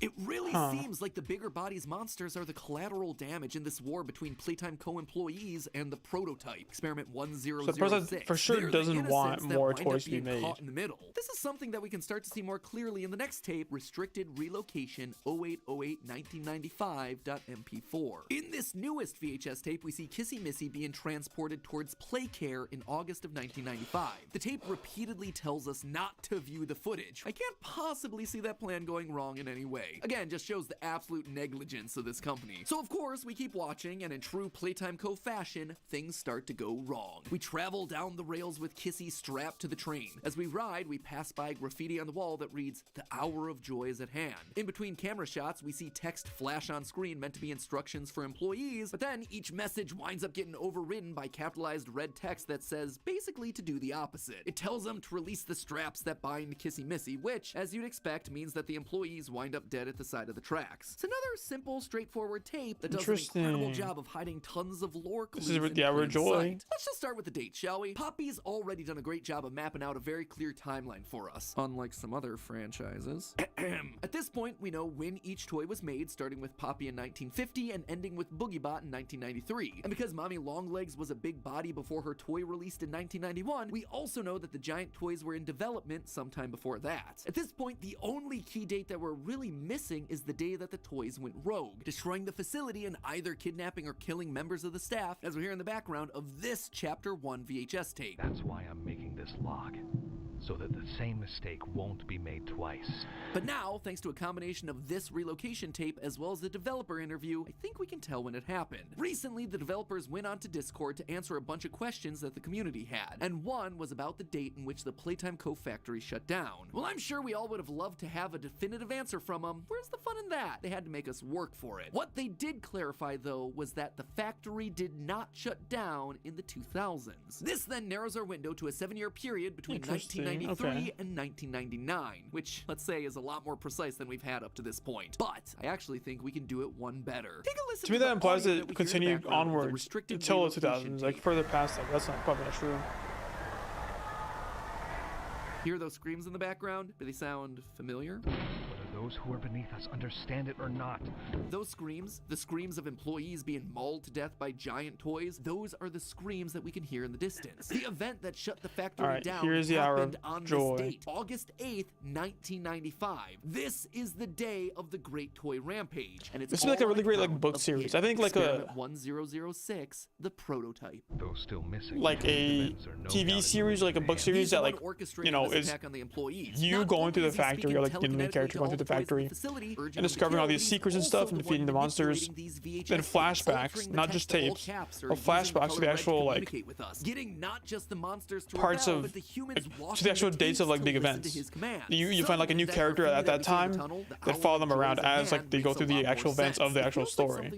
You know, like when those factories were still up and running, and then yeah, we're enjoying all that stuff. The person that became 1006, Elliot Ludwig. His whole goal was to bring joy to children, and after being betrayed and turned into a monster by Leith Pierre and the Doctor, it makes sense that he would use the same terminology, almost ironically. These toys were made from children to be workhorses. Now, he will finally be able to free them and give them the joy that he had promised them since the beginning. Except, there was one thing that didn't quite go according to plan. Kissy Missy didn't kill the train staff like she was supposed to. Now, I know y'all probably think that I've lost it. Clearly, those Playtime employees around her feet are dead. Just look at the blood on Kissy, around her feet, around her hands, around her mouth. This is an open and shut case, right? But to that I say, look again. What do you think these are? Is that not blood splat? I mean, could be scratches. 1006 is the only creature that we currently know about in this entire facility that has claws capable of creating marks in the wood like that. He has to have been here during this moment, shredding up the employees once he realized that Kissy wasn't going to be doing it herself. What's more, Kissy Missy is laying on top of the scratches. It means that she was standing aside while the prototype slashed and slaughtered everyone around her, and then resumed her position on the train when he was done, like a good, obedient toy. Truly the best girl. You can even see what appears to be bones or intestines on the floor by her feet, something that would have been eaten if this was any other giant toy. But Kissy refused. She left them there. This wasn't an act of hunger like with Huggy killing people. This was 1006 acting out of revenge. Revenge for turning him into a monster, for torturing the kids that he swore to protect, and for locking away the only thing he ultimately cared about, his daughter, Poppy. But I think we can actually keep going here. I think we can actually prove the identity of Kissy Missy. We're rarely given names of actual humans in this franchise, but when we are given a name, they tend to be repeated a lot throughout the chapters to show that they're going to be important to the ongoing narrative. That said, there are still a couple names right now that haven't led to anything substantial. For instance, during chapter 2, we can actually find this note. Entire batch of toys is miscolored due to Patty Hall sabotaging the painting machine. Saboteur has since been dealt with. Patty Hall. This was a new character that we'd never heard about before and was never mentioned again. That struck me as odd. Even one-off characters like Avery, the disgruntled worker from a VHS found in chapter 1, gets himself a second VHS in chapter 2 to flesh him out a bit. But Patty, yeah, she was just there. A random name on a random rejected toy form. Or at least that's the way it was until or is it a person?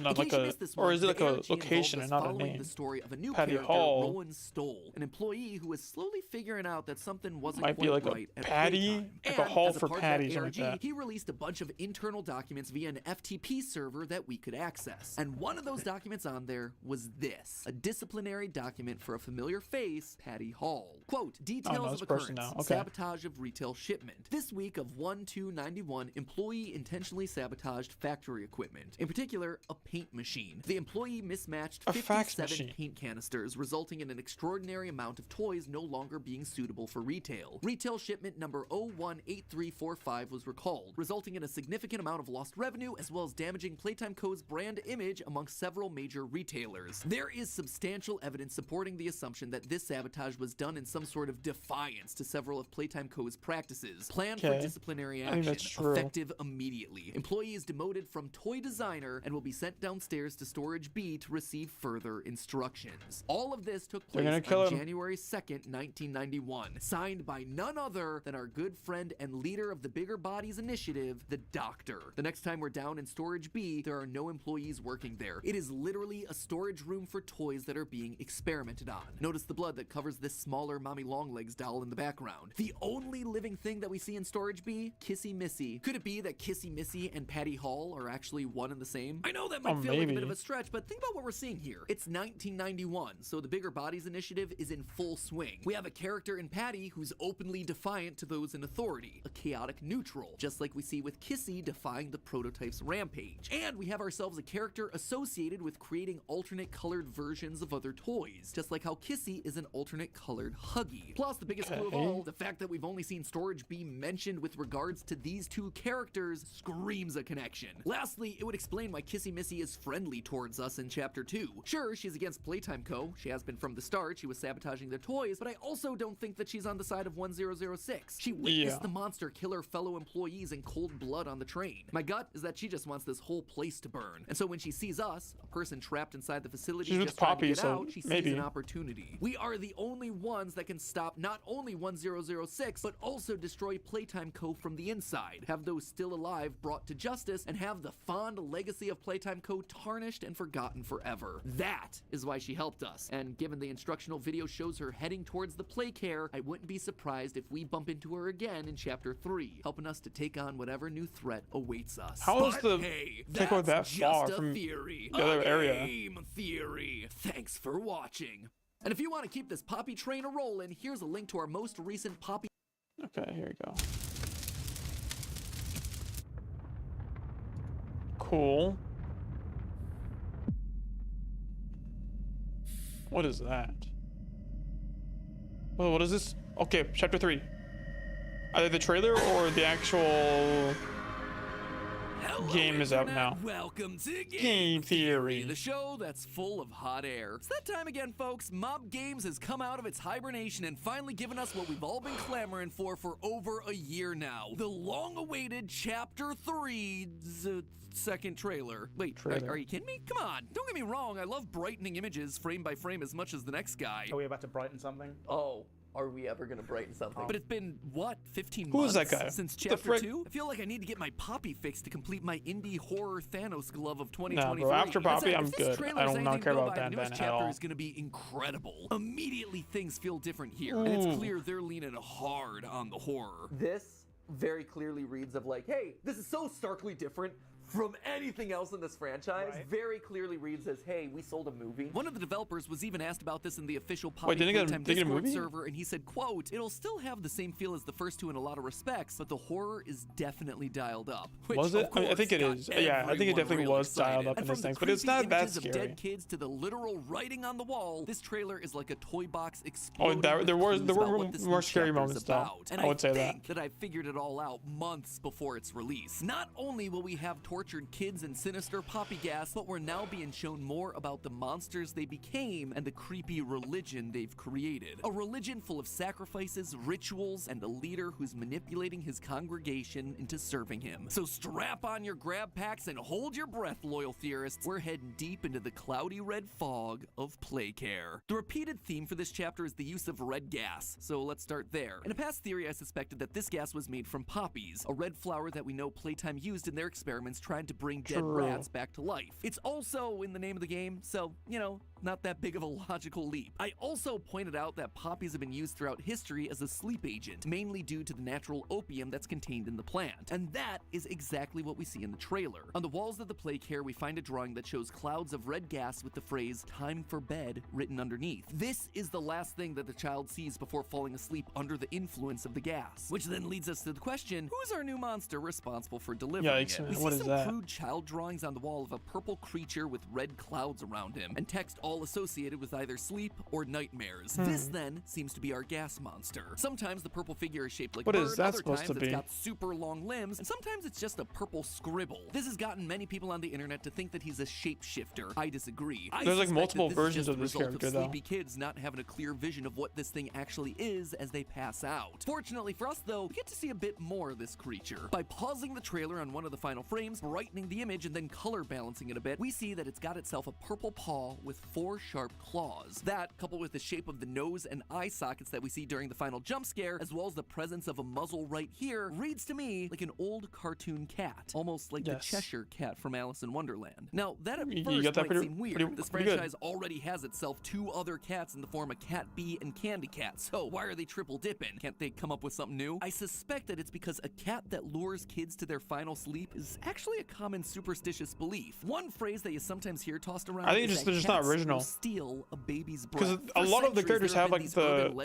big eyes and big into smile. cradles at night, causing children to suffocate and die. What It's the unclear frick? where that whole urban legend started, probably the story of just one parent and where it happened to them, but it's thought that the smell of the milk on baby's breath, or the crib being a nice warm place to cuddle, or the cat being jealous, some combination of those things get them to climb into bed, lay across the baby, and deprive them of oxygen. There was even a coroner back in 1791 that came to examine a deceased child and actually stated this urban legend was indeed the cause of death, which only gave more support to the superstition. And that, I suspect, is I saw what a video our where a Chapter cat 3 did cat do that. monster is It's doing. just like After a fun lay day next at to the game the station under baby. the watchful eye of Mommy Longlegs, this guy would come in to quote-unquote help the children fall asleep, stealing the breath of children by replacing their air with his poppy sleeping gas. Considering that we've been seeing more and more images of gas masks, this is also something that we're likely going to have to use to protect breathes it. I ourselves. think they Otherwise, just we might works begin with to it. hallucinate and have to distinguish between what's real and what isn't, just like the kids' drawings on the wall would suggest. I guess. So what is this gas cat? Yeah, Or, they I suppose if did you're do that a following lot. The conventions Yeah. of the naming system for this game. It would The be final- Gassy the final- Caddy, not the most sinister of names. The final So what section is too, Gassy they definitely Caddy did up that. to now? Well, the writing is quite literally on the wall in this trailer. It's been busy carving phrases like, I live to serve our angel of salvation, I rejoice in him, wrapped us in garlands on the walls. Garlands, by the way, are wreaths of flowers that are often used for Catholic baptisms, so you might start to see where all this is going. So are these stage lights? They look like candles to me.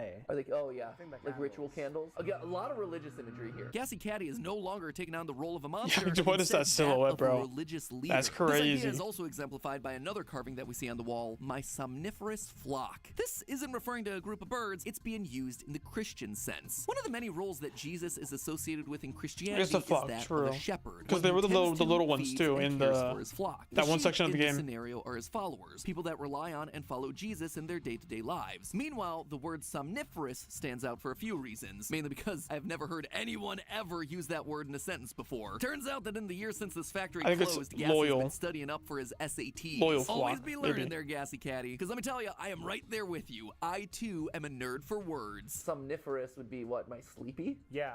Because somnia is sleep. Turns out I was actually half right in my assessment there. According to Google, it's not just being sleepy, but having sleep induced upon you. So our Gassy Caddy is talking about his flock of sleepy kids, the orphans in the play no, care because the that he's smiling putting friends, to they make the sleep. But breath play care has go. been They have the abandoned for breath years. of There aren't kids the there anymore that can red serve as smug his breath. sleepy flock, right? Wrong. The whole point of the play care and the poppy gas was to help convert them into toys. But rather than them all being giant toys like Huggy Wuggy, I suspect a lot of these kids turned out much smaller. When the team and I were playing through Project Playtime's newest update, we noticed this poster. What does this say? Take every step. Take every step like it's your last.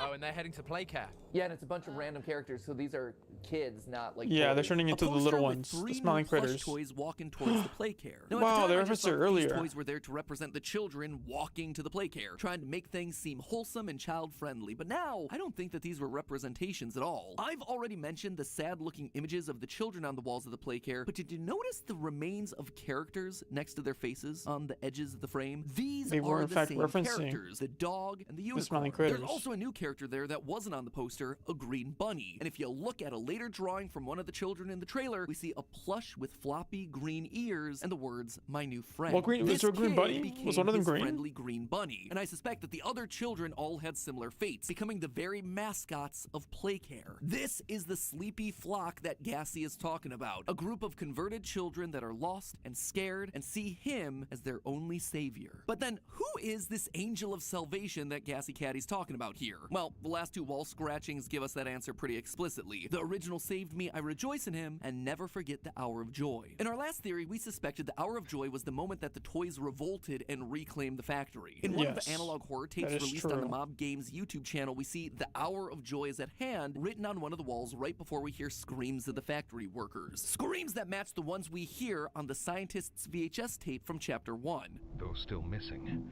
today's events are no doubt in relation to him.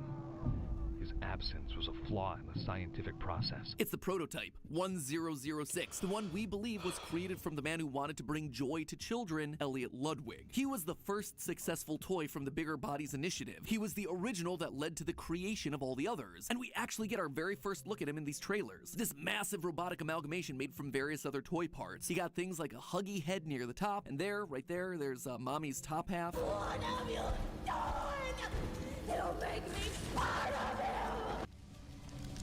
This is what the prototype's working on. This is what Mommy meant by make me a part of it. Top And my half, I don't see suspicion it. is that this is what Gassy and his somniferous flock are helping to build. Any cult needs themselves a goal, something that helps the leader to become more powerful. And gathering parts of dead toys, maybe even killing other toys themselves in order to build a monstrous body, yeah, that one seems to fit the bill. And if any of them die along the way, well, then they're just martyrs for the cause. In the opening shot of Huggy's headless body, there's actually a dog plushie similar to the dog that we've seen in the posters, also missing a head. If you die or fall victim in your mission, you don't die in vain, you get the privilege of becoming part of the savior. But did you notice something missing in this 1006 amalgamation? His spindly arm and long thin fingers that we see from the end of chapter 2. That critical missing piece in this silhouette makes me think that this isn't his body. Or no, this was the shrine that yet. Notice how Cat still the silhouette is. Well, that could certainly be there for dramatic effect. I actually think it's because this body is a work in progress. The candles around the Playcare give off a ritualistic vibe, and that, combined with the missing iconic arm, makes me think that maybe 1006 Gassy and his flock are gathering these materials to build him the perfect body, and that they still need to put his soul into that body. And so chapter 3 is going to be about us stopping it, stopping the somniferous flock from finishing the job, so that maybe finally we can be a hero in this game. Maybe. But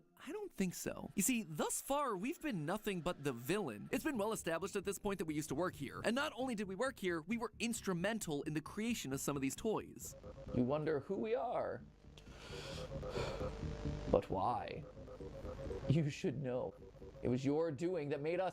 Oh, we said that! They left Mommy to die alone. Mommy didn't deserve that. But you worked here. So if anyone deserves to die alone, it's you. And now, look at what we've done since coming back to the factory. We've killed both Huggy Wuggy and Mommy Longlegs. Two toys no, we didn't kill them. Forgot about that, Matt Pat. You didn't, you don't. The last theory, one of the last theories, you said you got up and walked away and vented. To chapter 3. And while there so isn't enough Huggy Wuggy didn't die. To fully solve it, there are never saw his dead body. That have been discovered that shine a light on the children involved in the Playcare scheme. One of the discoveries was this incident report about one of the orphans in Playcare, Marie Payne. Now, if the name Marie Payne sounds familiar, well, it's because we found a transfer request in chapter 2 about her. In that request, we were told that she was the child that would go on to become Mommy Longlegs. Now, why do I bring that up? Well, if you remember, Mommy was fine with the orphans because she never wanted them to feel alone like she did. She was protective of the kids. No, the only people that Mommy Longlegs lashed out at were the staff, the people who tortured her and transformed her into a giant neon pink toy. She knew what they were going to be doing to these kids because it had all been done to her first. She was trying to be a protector, a comfort. Imagine being an orphan and like you meet a living toy like this. You have no idea what's going on. This is especially important if the prototype is indeed Elliot Ludwig, founder of Playtime, the man who started the whole toy conversion process in the first place. She doesn't buy his liberation to toy shtick one bit. She knows that he's once again trying to use the people around him for his own 4K like in fact, a group of toys ray traced like as realistic as possible, like just recreation of the Poppy Playtime games. So it's like without the like much more polygons. Like it might be more laggy, but I want to see it. I want to see how realistic they can get. Make it feel like real and uncanny. Or are we just cleaning up the mess of evidence that we left behind? Are we on the side of the orphans? I think it would be dope. Turned into monsters? Or are we gonna end up siding with Elliot all over again? A man who created a nightmare for so many. Early signs aren't exactly promising. We stripped Mommy of her freedom and independence only to feed her to the prototype. So what do you think is gonna happen next with these kids from Playcare? Seems like there's no route where we don't walk away with some blood on our hands. Though, some tells me that's something our player character is more than familiar with. But hey, that's just a theory. A game theory. Thanks for watching.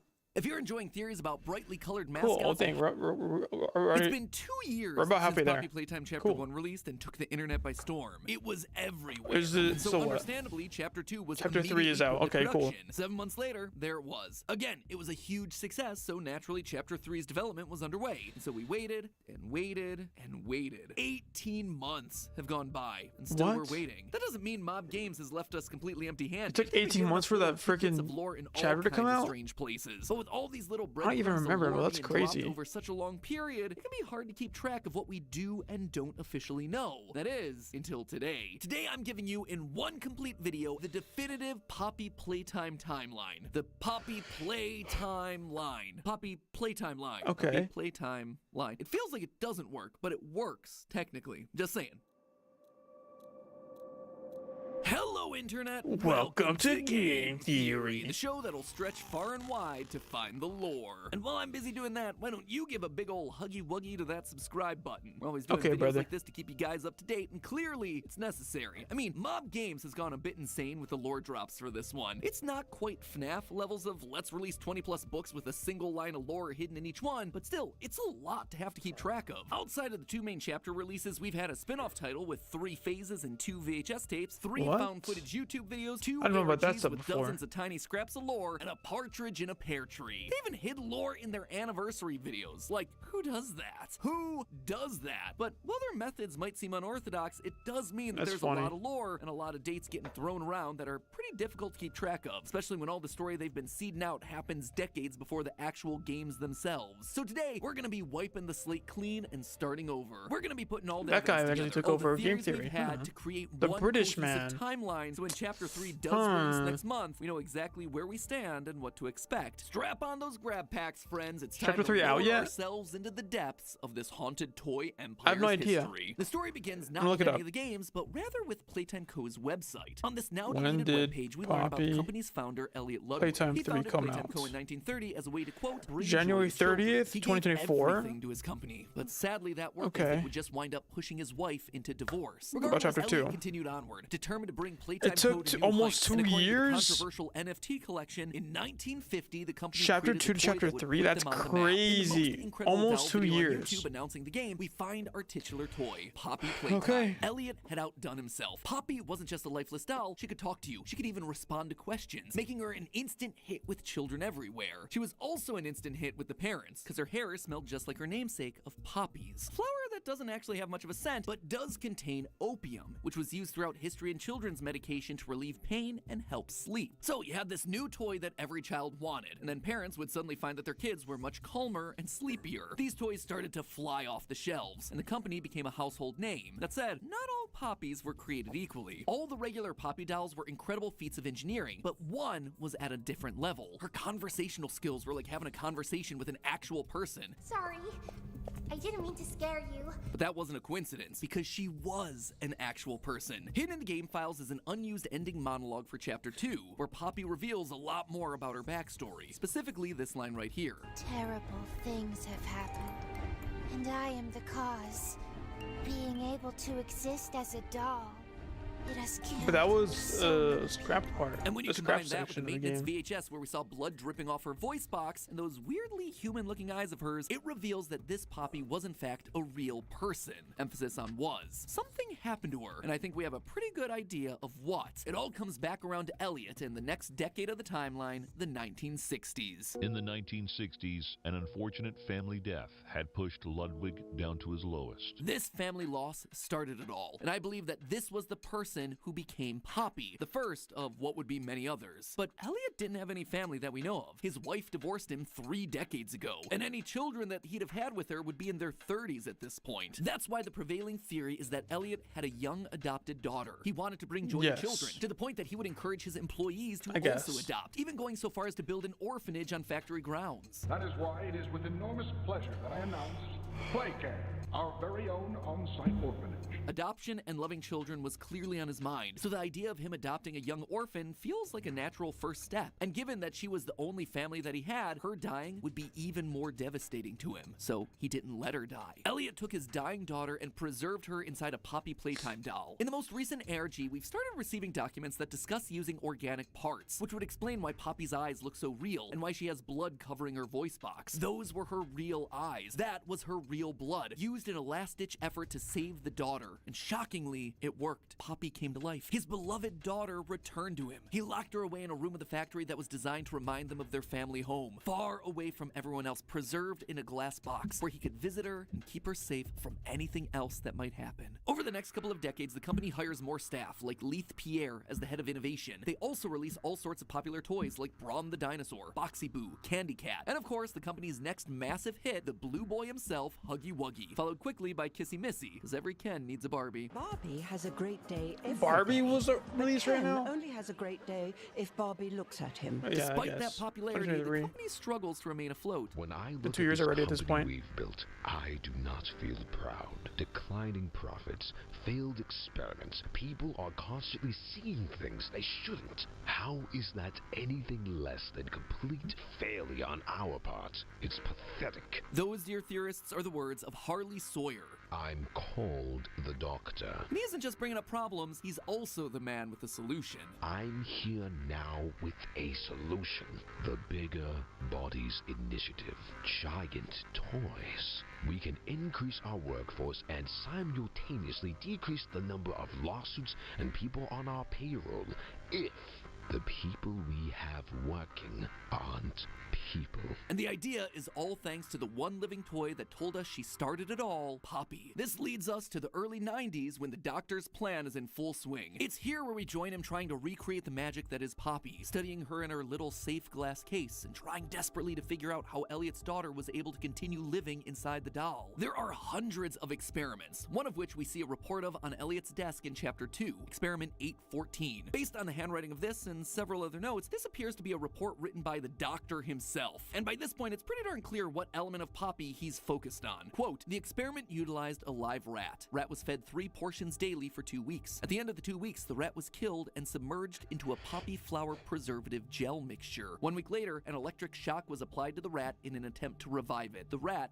remained unresponsive. The Doctor suspects that poppy flowers and living parts are the 2 key factors to creating more living toys, but his experiments still wind up in failure. That said, the Doctor seems to have an idea as to why. Quote again, I still believe in the potential of the poppy flower. Perhaps something larger than a rat would yield different results. And in Chapter 2, Mommy Longlegs reveals exactly what he meant by that. It was always so sad to see the kids go. They called me Mommy because I was the closest thing they ever had to one. But they come for games and never come back. What's the difference between Experiment 814 and Poppy? Poppy wasn't a rat. She was a human, a child, an orphan. Orphans have no parents, which means if they go missing, there's no missing persons report, no investigations, because who would miss them? It was the perfect crime. Crazy the to perfect say. answer to the Doctor's experiment. I wonder how many orphans right there were like hurt by that. Playcare, Playtime's own on-site orphanage, as well as the game So many orphans that are like, facility damn, this is sucky. Why do we have to go after orphans? Children. In Chapter 2, we see reports that show us the improvement of one specific child's skills, and in those reports, we see that they've been assigned a toy that they'll soon become. It's at this point that the Bigger Bodies Initiative has a breakthrough. Using pieces of organic parts and machinery, they're able to create a prototype of what they wish to create. Experiment 1006. The prototype seems to possess an unprecedented level of intelligence, beyond that of all other test subjects, as well as an alarming willingness to commit violence. The tape goes on to describe Huggy Wuggy, Experiment 1170, as fully obedient, which led me to believe that there was something different about 1006. For him to be more intelligent means that he must have stronger cognitive function than the orphans. Children are easier to control. You can tell him what to do because you're an adult, an authority figure. But what if 1006 was a fellow adult? That might make it harder to control, especially if there's someone with supreme intellect and creative building skills. The prototype seemingly disassembled the digital alarm clock within his room and utilized the battery, along with several other components, to create a laser pointer, which he then fired into the security camera, disabling it. Who's an adult in this franchise that we know has the genius and creativity to make some of the most beloved toys in the world? None other than Elliot Ludwig himself. Now, initially, I theorized that he became 1006 because he was an adult who loved and cared for orphans. And so when he discovered that the Doctor was using him for his experiments, he went to shut the whole thing down, only for the Doctor to silence him. That's why 1006 is so aggressive towards the scientists in the tapes, and why he'd later lead the charge in an uprising against Playtime Co. that he would call the Hour of Joy, reminiscent of what he always wanted to achieve, bringing joy to children. Though still missing, today's events are no doubt in relation to him. But here's the problem. Since that theory, there's been a few pieces of evidence that tell us that Elliot was fully aware of the experiments happening on the orphans. There's an email that appeared in the most recent ARG written by Elliot that says, quote, one of those dang Huggy Wuggies is loose. For it to get loose, it has to be alive, meaning a child had to have been converted into a version of Huggy. This email would also disprove Elliot as being 1006 because Huggy Wuggy is experiment 1170, and if these people have any respect But for the scientific process, 1170 should come after 1006. That said, that email has actually been redacted by Mob Games. It's no longer available in the ARG. The main reason? I suspect it's the date. It's labeled June 23rd, 1981. You see, Huggy Wuggy the toy wasn't even created until 1984, 3 years after that date. In his description in Project Playtime, it specifically calls out that he's, quote, a living giant version of the famous Playtime Co. toy. So Giant Huggy couldn't exist in 1981 if the toy he's based on didn't exist in 1981. Looks like the timeline's getting tricky to keep track of, even for the creators of the timeline. But while the evidence may not have panned out, I still think we can say that Elliot was fully aware of what was going on. We hear Elliot Ludwig opening the Playcare in the teaser for Chapter 3. I remember hearing about Project Playtime. I just saw no gameplay of it. Was it just that bad that no one played it? I want to see a review of that game and see like what people think of it. Did you hear that? We owe everything to these children. That to me sounds like someone who knows exactly what's about to happen to these kids. It's classic hiding the truth in plain sight kind of language. That being said, I wouldn't be so fast to say that my theory of Elliot being the prototype is totally debunked yet either. While this shows that he was fully aware of the experiments and therefore wouldn't have been angry with the doctor and what he was doing, it also doesn't stop him from being turned into the prototype. Consider this. We don't know how old Elliot is at any given point in the story. The best we have to go off of is that he was married at some point in the 1920s and divorced in 1930. The average age of a man getting married in the 1920s was around 25. So let's say that he'd been married a few years before divorcing and was now around 28 in 1930. That would mean that by 1990, Elliot would be around 88. So pretty old, but still kicking. So what if, rather than being got rid of and forced into the experiment, he was a willing participant in that experiment? We see in the VHS video restricted restoration that Playtime is okay with using adults, and specifically adults who are close to death. In Project Playtime's Phase 2 update, we hear the doctor say this: mortality is the curse of the weak. Which lines up pretty well with the Chapter 2 death screen, May We Forget Death. Being in his late 80s, Elliot may have seen the writing on the wall, and while the Playcare was still being set up, he decided to offer himself to the experiment to prove the concept, to help him live forever and to continue seeing Playtime Co. thrive. But something happens that neither him nor the doctor expected. You see, there's an adult that's turned into brawn, known as Experiment 1199, and a key factor is that that's an insanely crazy clip right there. I think it's one of the creepiest things they've done. Converted toys, the ones made from children, they seem to be able to remember at least something of who they were. They recognize that this character isn't a tortured child like them, and so they attack him. What if that's exactly what happened to 1006? An adult brain might just be unable to truly keep all its memories. Elliot doesn't remember exactly who he is. He's essentially back to his base mindset and instincts, and using his intellect, he's able to put together the pieces, seeing the pain of all the children as they were converted, leading him to lash out and become the evil mastermind that we know today. Despite all the violence and murder, the prototype is essentially a success. The concept of bringing inanimate objects to life using the life of another worked, and so they pressed on with the Bigger Bodies initiative, with their first major success coming in the form of an old toy from 1966, Boxy Boo. They said it was impossible, yet you defied all odds. The first of many. Naturally, you have proven my Bigger Bodies initiative a success. And just in time, too. The doctor always wanted these bigger bodies to fulfill jobs around the factory, and there was a very specific job that he needed resolved, and fast. Now, we need to start taming that appetite of yours to flesh.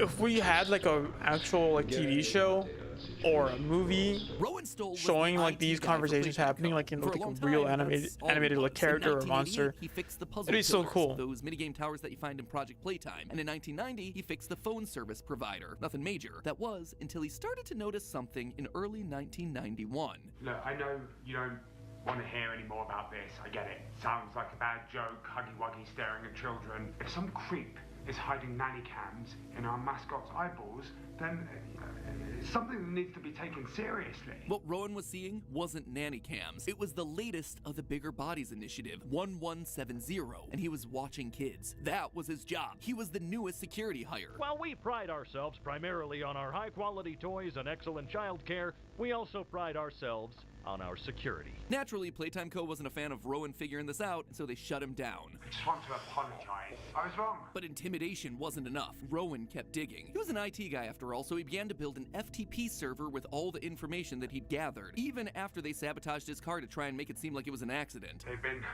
using all the money they've made to experiment on people. I have proof of it all. While security's out, I'm going to release everything and run. But Playtime Co. couldn't allow that. The doctor couldn't allow that. And this is where Boxy Boo came in. When Rowan went to investigate, Boxy was waiting. And when the moment was right, sprung out and swallowed him whole. However, this wouldn't be the fate for all employees who defied Playtime Co. In the most recent ARG, we've received an email from the head of security about a dead staff member with puncture wounds in his abdomen, and likely hidden for weeks before being found. This seems to be referencing Rowan, who, even after death, continued to be a nuisance. Now they needed some sort of cover-up story for the police. So going forward, the doctor would correct his mistake. He would try a different approach, one that would make bad employees disappear permanently. In that final FTP dump from Rowan, we got a disciplinary notice for Patty Hall. This name has only come up once before, as an employee who imagine sabotaged being the paint like, machines, again, like causing I think toys this to would be a be great recalled and like the company to lose profits. We see TV that for show, her right? disciplinary Where action, she was say we sent got like to another storage part of B one of the by none seasons or other one of the than episodes. doctor. It's a And the plot next line time we see of storage B cops is in a coming to restricted the actual relocation video from factory and like 1995, examining a like room filled everything with and like bloodied and discovering, dead oh toys, crap, except there's for a like giant kissy missy crap in the going middle on. of the Then maybe room. like they In that die or final get caught, FTP whatever, dump, you know. Rowan specifically calls out that It'd be people are funny. being experimented on. And then we find Patty Hall being sent to the place where we see a Bigger Bodies Initiative experiment. Coincidence? I think not. I think this was the fate of Patty Hall. She defied Playtime Co. and the doctor, and so he turned her into Kissy Missy, where there would be no more trace of her for police. Not all these experiments were complete successes, though. In a report from the newest ARG, we learn of experiments 1186 and 1187. And while we don't know exactly what went wrong, we do know that there were, quote, shortcomings. So it may not be that there are almost 200 living toys active in the factory, but rather that there are around 200 attempts, some of which were successful like Huggy Wuggy, and others that were less so. Regardless, that is a lot of victims. And given that Rowan's report started in early 1991, and the latest experiment number we have is 1222 for Mommy Longlegs, who was invented before her toy was released in 1991, it means that all of this happened in a single year, 1991. You gotta appreciate the efficiency of Ouija these boss guys. name And is so they Fire? needed to develop a Cool. more effective way to infuse the orphans they'd acquired with What's a Ouija? copy I don't know what mixture that was is. vital to the transformation process. Like So they Luigi? invented Are you something saying that we've Ouija? seen throughout the teasers for Chapter 3, poppy gas. Like I mentioned earlier, poppies have been used throughout history to help kids sleep, and so converting it into a gas is the perfect way to not only get poppies into their bloodstream, but also to sedate them, get them to listen, obey, to sleep, not putting up any kind of fight. All you gotta do is give your staff members fun gas masks, like the Mickey Mouse masks from World War II, colored in Playtime Co.'s signature red and yellow so they appear less scary to kids. But they still needed a delivery method, a way to administer the gas to the kids. And this is where the newest ARG once again comes in with the answer. We've received a couple of reports from staff members of the Playcare that tell us a little bit more about the operation that was going on Finally there. seeing the one the- child that keeps coming up in multiple reports is Theodore Graham. Finally seeing was the, caught sneaking around the Playcare looking for critters? files that a Happy quote-unquote critters? friend told him to find. Quote Smiling from the critters. report, I don't know his name. Nobody else knows he exists. Naturally, the counselor's suspicious of this, as the requests for files seem way too specific to be made by just a 7-year-old. Huh, a mysterious figure hiding in the shadows that kids don't know exist and is looking for files about the inner workings of Playcare? Sounds to me like Theodore is getting a visit from 1006. And that's exactly what's happening. Literally, as I'm writing this episode, we got another load of images from the ARG,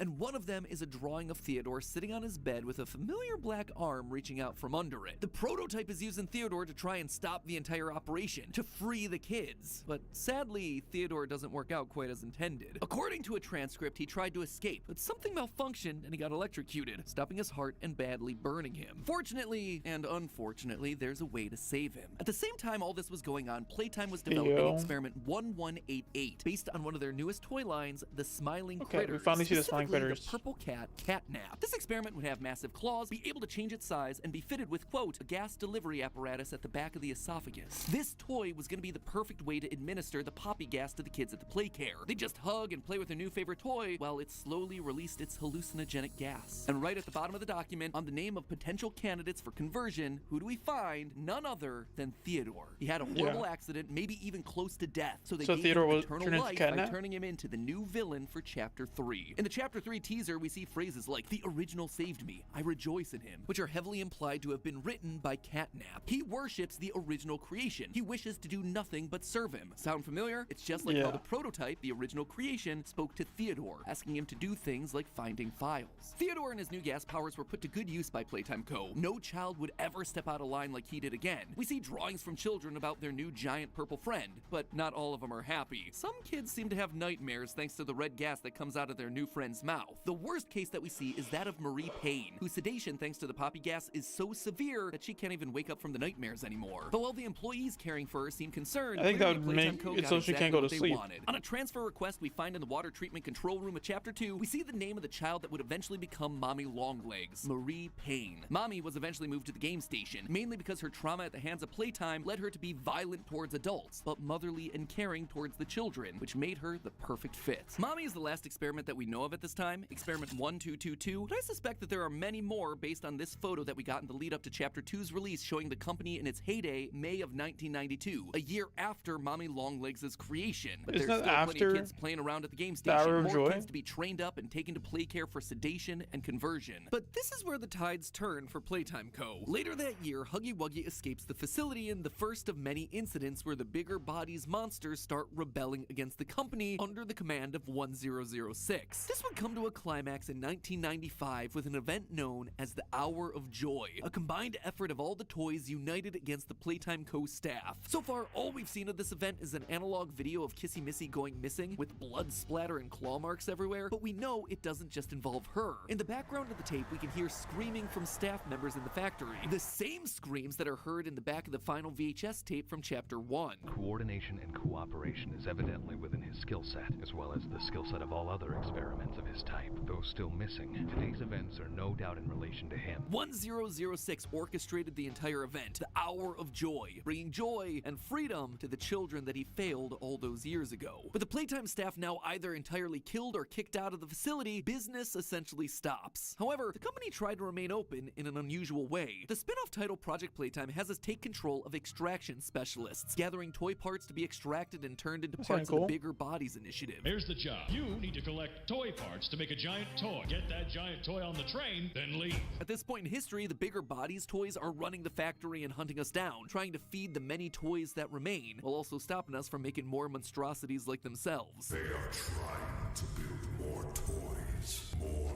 like you. It has to be stopped. It's not entirely clear how this part of the timeline ends. The game's still releasing faces with new VHS tapes and secret messages from 1006, all with the theme of, hey, we're the ones to blame for this. You wonder who we are, but why? You should know. It was your doing that made us...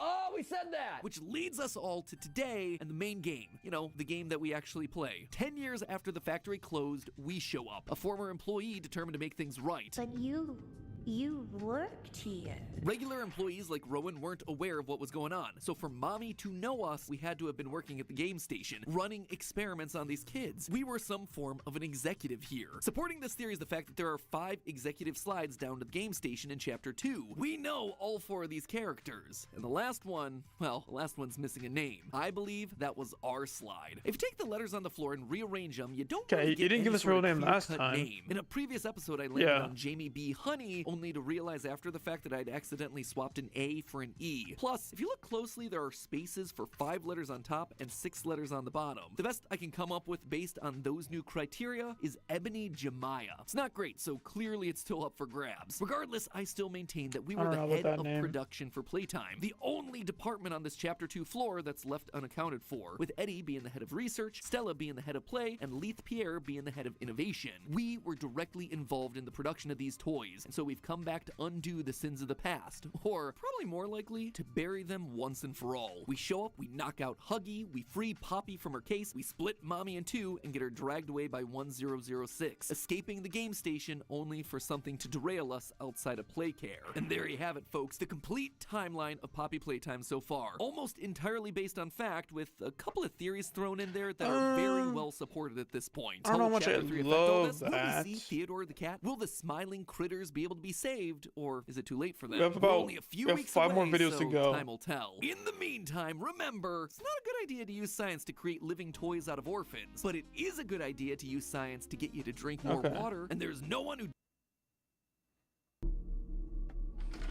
Let's continue this. Interesting. So he gave us okay. So we gave us the timeline. I guess it's mostly good for the most part. I just wonder how Chapter 3 and 4 affect his timeline so far. Let's see.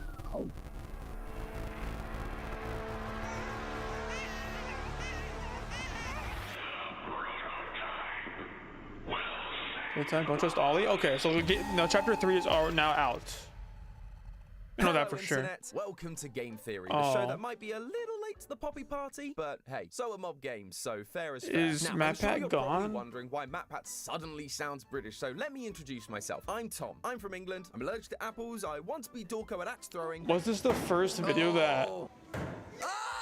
they came back for. This is my very first episode as the host of Game Theory. That being said, this is far from Damn. the first Game Theory I've ever worked on. I hadn't actually done the math until writing this episode, but it turns out I've written around 140 Matt theories Pat's dead, over the bro. last 3 years working here. They killed him. They turned him into a So toy. many different topics too. ARGs They turned him into his like merch. Welcome Home, science and math episodes like Tom Nook is a Crook and Markiplier's Perfect Pokemon, which was fun, if not a little weird. And of course, It I've was written weird. my It fair kinda share was of indie weird. horror lore for franchises like FNAF, Cooking Companions, and the topic for today's episode, Poppy Playtime. In fact, I've been working on Poppy Theory since the very first video back in 2021. Yeah, much like Matt has been around since the very beginning of FNAF, I have been around since the very beginning of Poppy. I was there analyzing every game, every spin-off, every trailer, trying my best to solve what the heck was going on in this abandoned factory. Now, over 2.5 years later, we finally gotten to dive into Chapter 3 Deep Sleep, and oh boy, this was a massive step up. The different enemy encounters, a much longer playtime, and the scare factor was turned up to 11. Oh my god, why? How? Weirdly, not the scariest teacher I've ever had. High school theater was rough. But that That's moment's funny. a little way into the story. Good so reference. let's start from the beginning. We are dropped down a trash chute by the big bad of this chapter, Catnap. After escaping being crushed, we find our way down to a giant underground orb that contains the mysterious and horrifying location that's been teased since the end of Chapter 2, the Playcare. As we descend, we are introduced to a new Teased since the end of character, Chapter a 2, young like just- boy that speaks to us over a telephone Bruh. and is working alongside Poppy and Kissy to take down the prototype. I know you're probably mad at Poppy for not letting you escape, but she needs you. We need you. You are our mission. Together, we can save a lot of people. And by the way, my name is Ali. Nice to meet you. Together, we solve some puzzles, have a few hallucinations, and encounter the terrifying Miss Delight and her good friend Barb. Finally, after Wait, all what? that, we come face to You face mean with there's two of them? And hey, a final showdown that isn't a chase And her- sequence. oh, Look at you, Mob Barb Games. is the You really are freaking growing weapon up. that she After had. electrocuting Catnap, the prototype lowers his hand from the heavens. Catnap kneels in worship of his god, and 1006 stabs him in the face. We bring back the power to the Playcare, divert the red gas, and use the Damn. elevator to escape even Matt Pat's lower dead, into bro. the I facility. miss Seriously, him. how deep does this factory even go? Eventually, this game's gonna be us just trying not to melt from the heat of the Earth's core. But as we descend, we hear the final scream of Kissy Missy fighting something. Poppy yells after her, but we're too late. We lose the light, darkness takes over, and the chapter ends. It's very dramatic and definitely made the wait worthwhile, but Mob Games didn't just increase the quality of the mechanics, they also filled it to the brim with the good stuff. That's right, this Sky Dome is bursting at the seams with lore. We've got more VHS tapes, notes, death messages, all that show us that we were right about the red gas, what the Hour of Joy was, and when it happened. But while this Okay, chapter proved good. some of those theories right, it also threw other theories into question. Namely, what is the true identity of the prototype? For a long time, we believed it to be the CEO of Playtime Co., Elliot Ludwig. However, with the reveals of this chapter, I'm no longer certain that's the case. And it all comes down to two characters. Our newest helper and guide through the Playcare, Ollie, and the often ignored and angry character we hear about from the VHS tapes, Rich. Something old and something new. Feels kind of fitting for my first episode, really. Step into my shiny metal cable car, friends. It's time for us to find the truth hidden inside this horrifying factory. Kind of makes me feel like Willy Wonka. Come with me, and you'll be in a world of pure annihilation. Eat your heart out, Chalamet. So to kick things off, why do I think Elliot Ludwig is deconfirmed? When was this game? When did this video come in out? this chapter, there is a radio program we hear playing while exploring. 10 months Huxley ago. Hope. They pumped out that many in the span of a year. As well as key bones for the skeletal What structures the were reported frick? missing from the body. A child's body was found at his home missing bones and organs. The What have they- pieces that what have they we been doing for the know are past being used freaking to year, create bro? these That's bigger crazy. bodies, thanks to some paperwork discovered during the Rand must chapter be a dude, 3 ARG. damn. This flies in the face of our initial theories that Elliot wasn't aware the experiments were being done. Now, it does say that this was the home of the late Elliot Ludwig, meaning that he's dead when the body was discovered, but that doesn't mean that he was dead when the body was placed there. And given how explicit this is, it feels like the devs are trying very clearly to show us that he knew what was going on. In our recent timeline episode, our proposed solution was that he was aware, but lost his memory during the conversion process, like we see happen to Thomas Clark during the restoration VHS tape. That's why he turns on the staff despite being involved in the experiments himself. That's a However,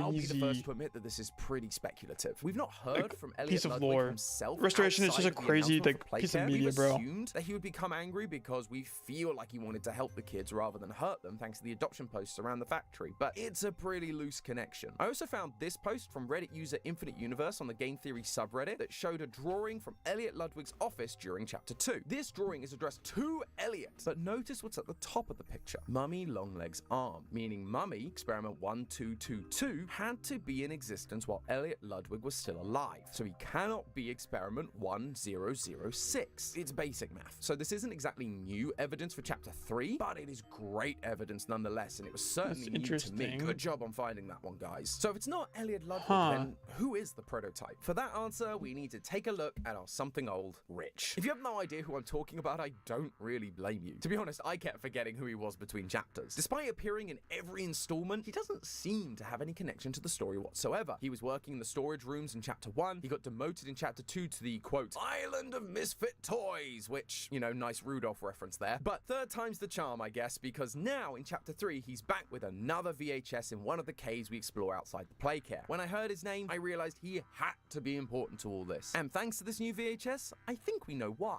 Have a listen and see if anything jumps out to you. I take it you're not a fan of these plays, are you? Nope. Never liked the feel of it. I mean, don't you think these kids deserve some real sunlight instead of floodlights and painted skies? We're not even allowed to talk to these kids. Isn't that... Sorry, Stu. Sorry? That doesn't sound like the Rich I know. Well, I'm trying to stop being so pissed off all the time. My wife says I'm a lovely man, but I gotta control my temper. Did you catch it? Rich actually cares for these kids. In his very first tape, he mentions how he feels the orphanage is a good idea, but he also points out it's very on brand for the company, so it makes him seem distant. But in this tape, though, he outright says how he feels about this place and how it treats the orphans. Underneath his aggressive exterior, he cares for them, and that attitude seems to be working in his favor. You know, Richie, with my retirement coming up, they've been pushing hard for me to choose my replacement. I'm thinking about giving the role to you. Really? Really?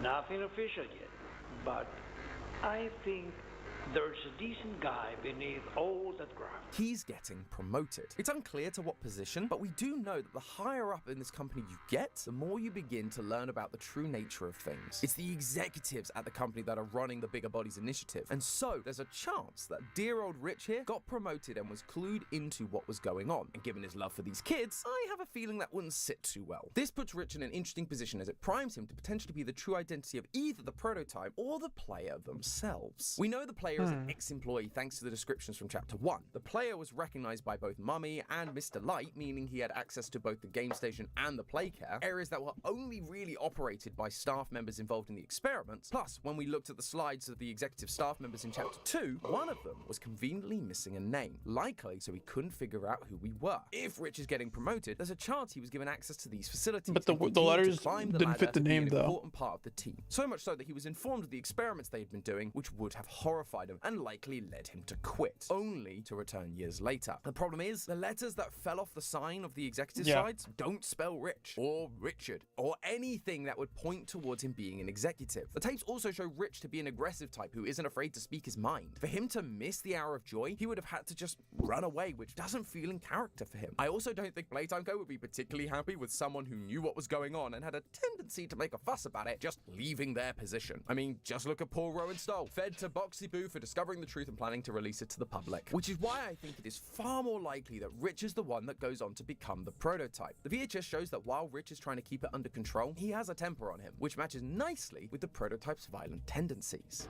Because the next day I got demoted down here to the freaking island of misfit toys!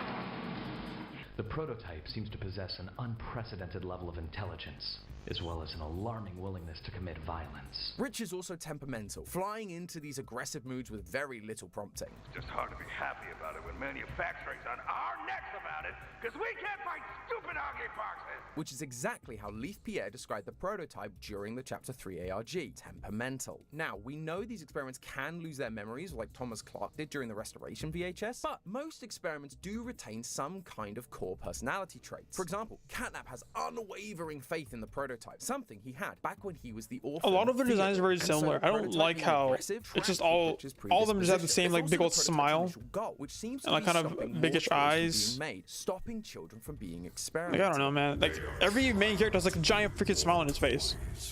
So it's like, okay, bro.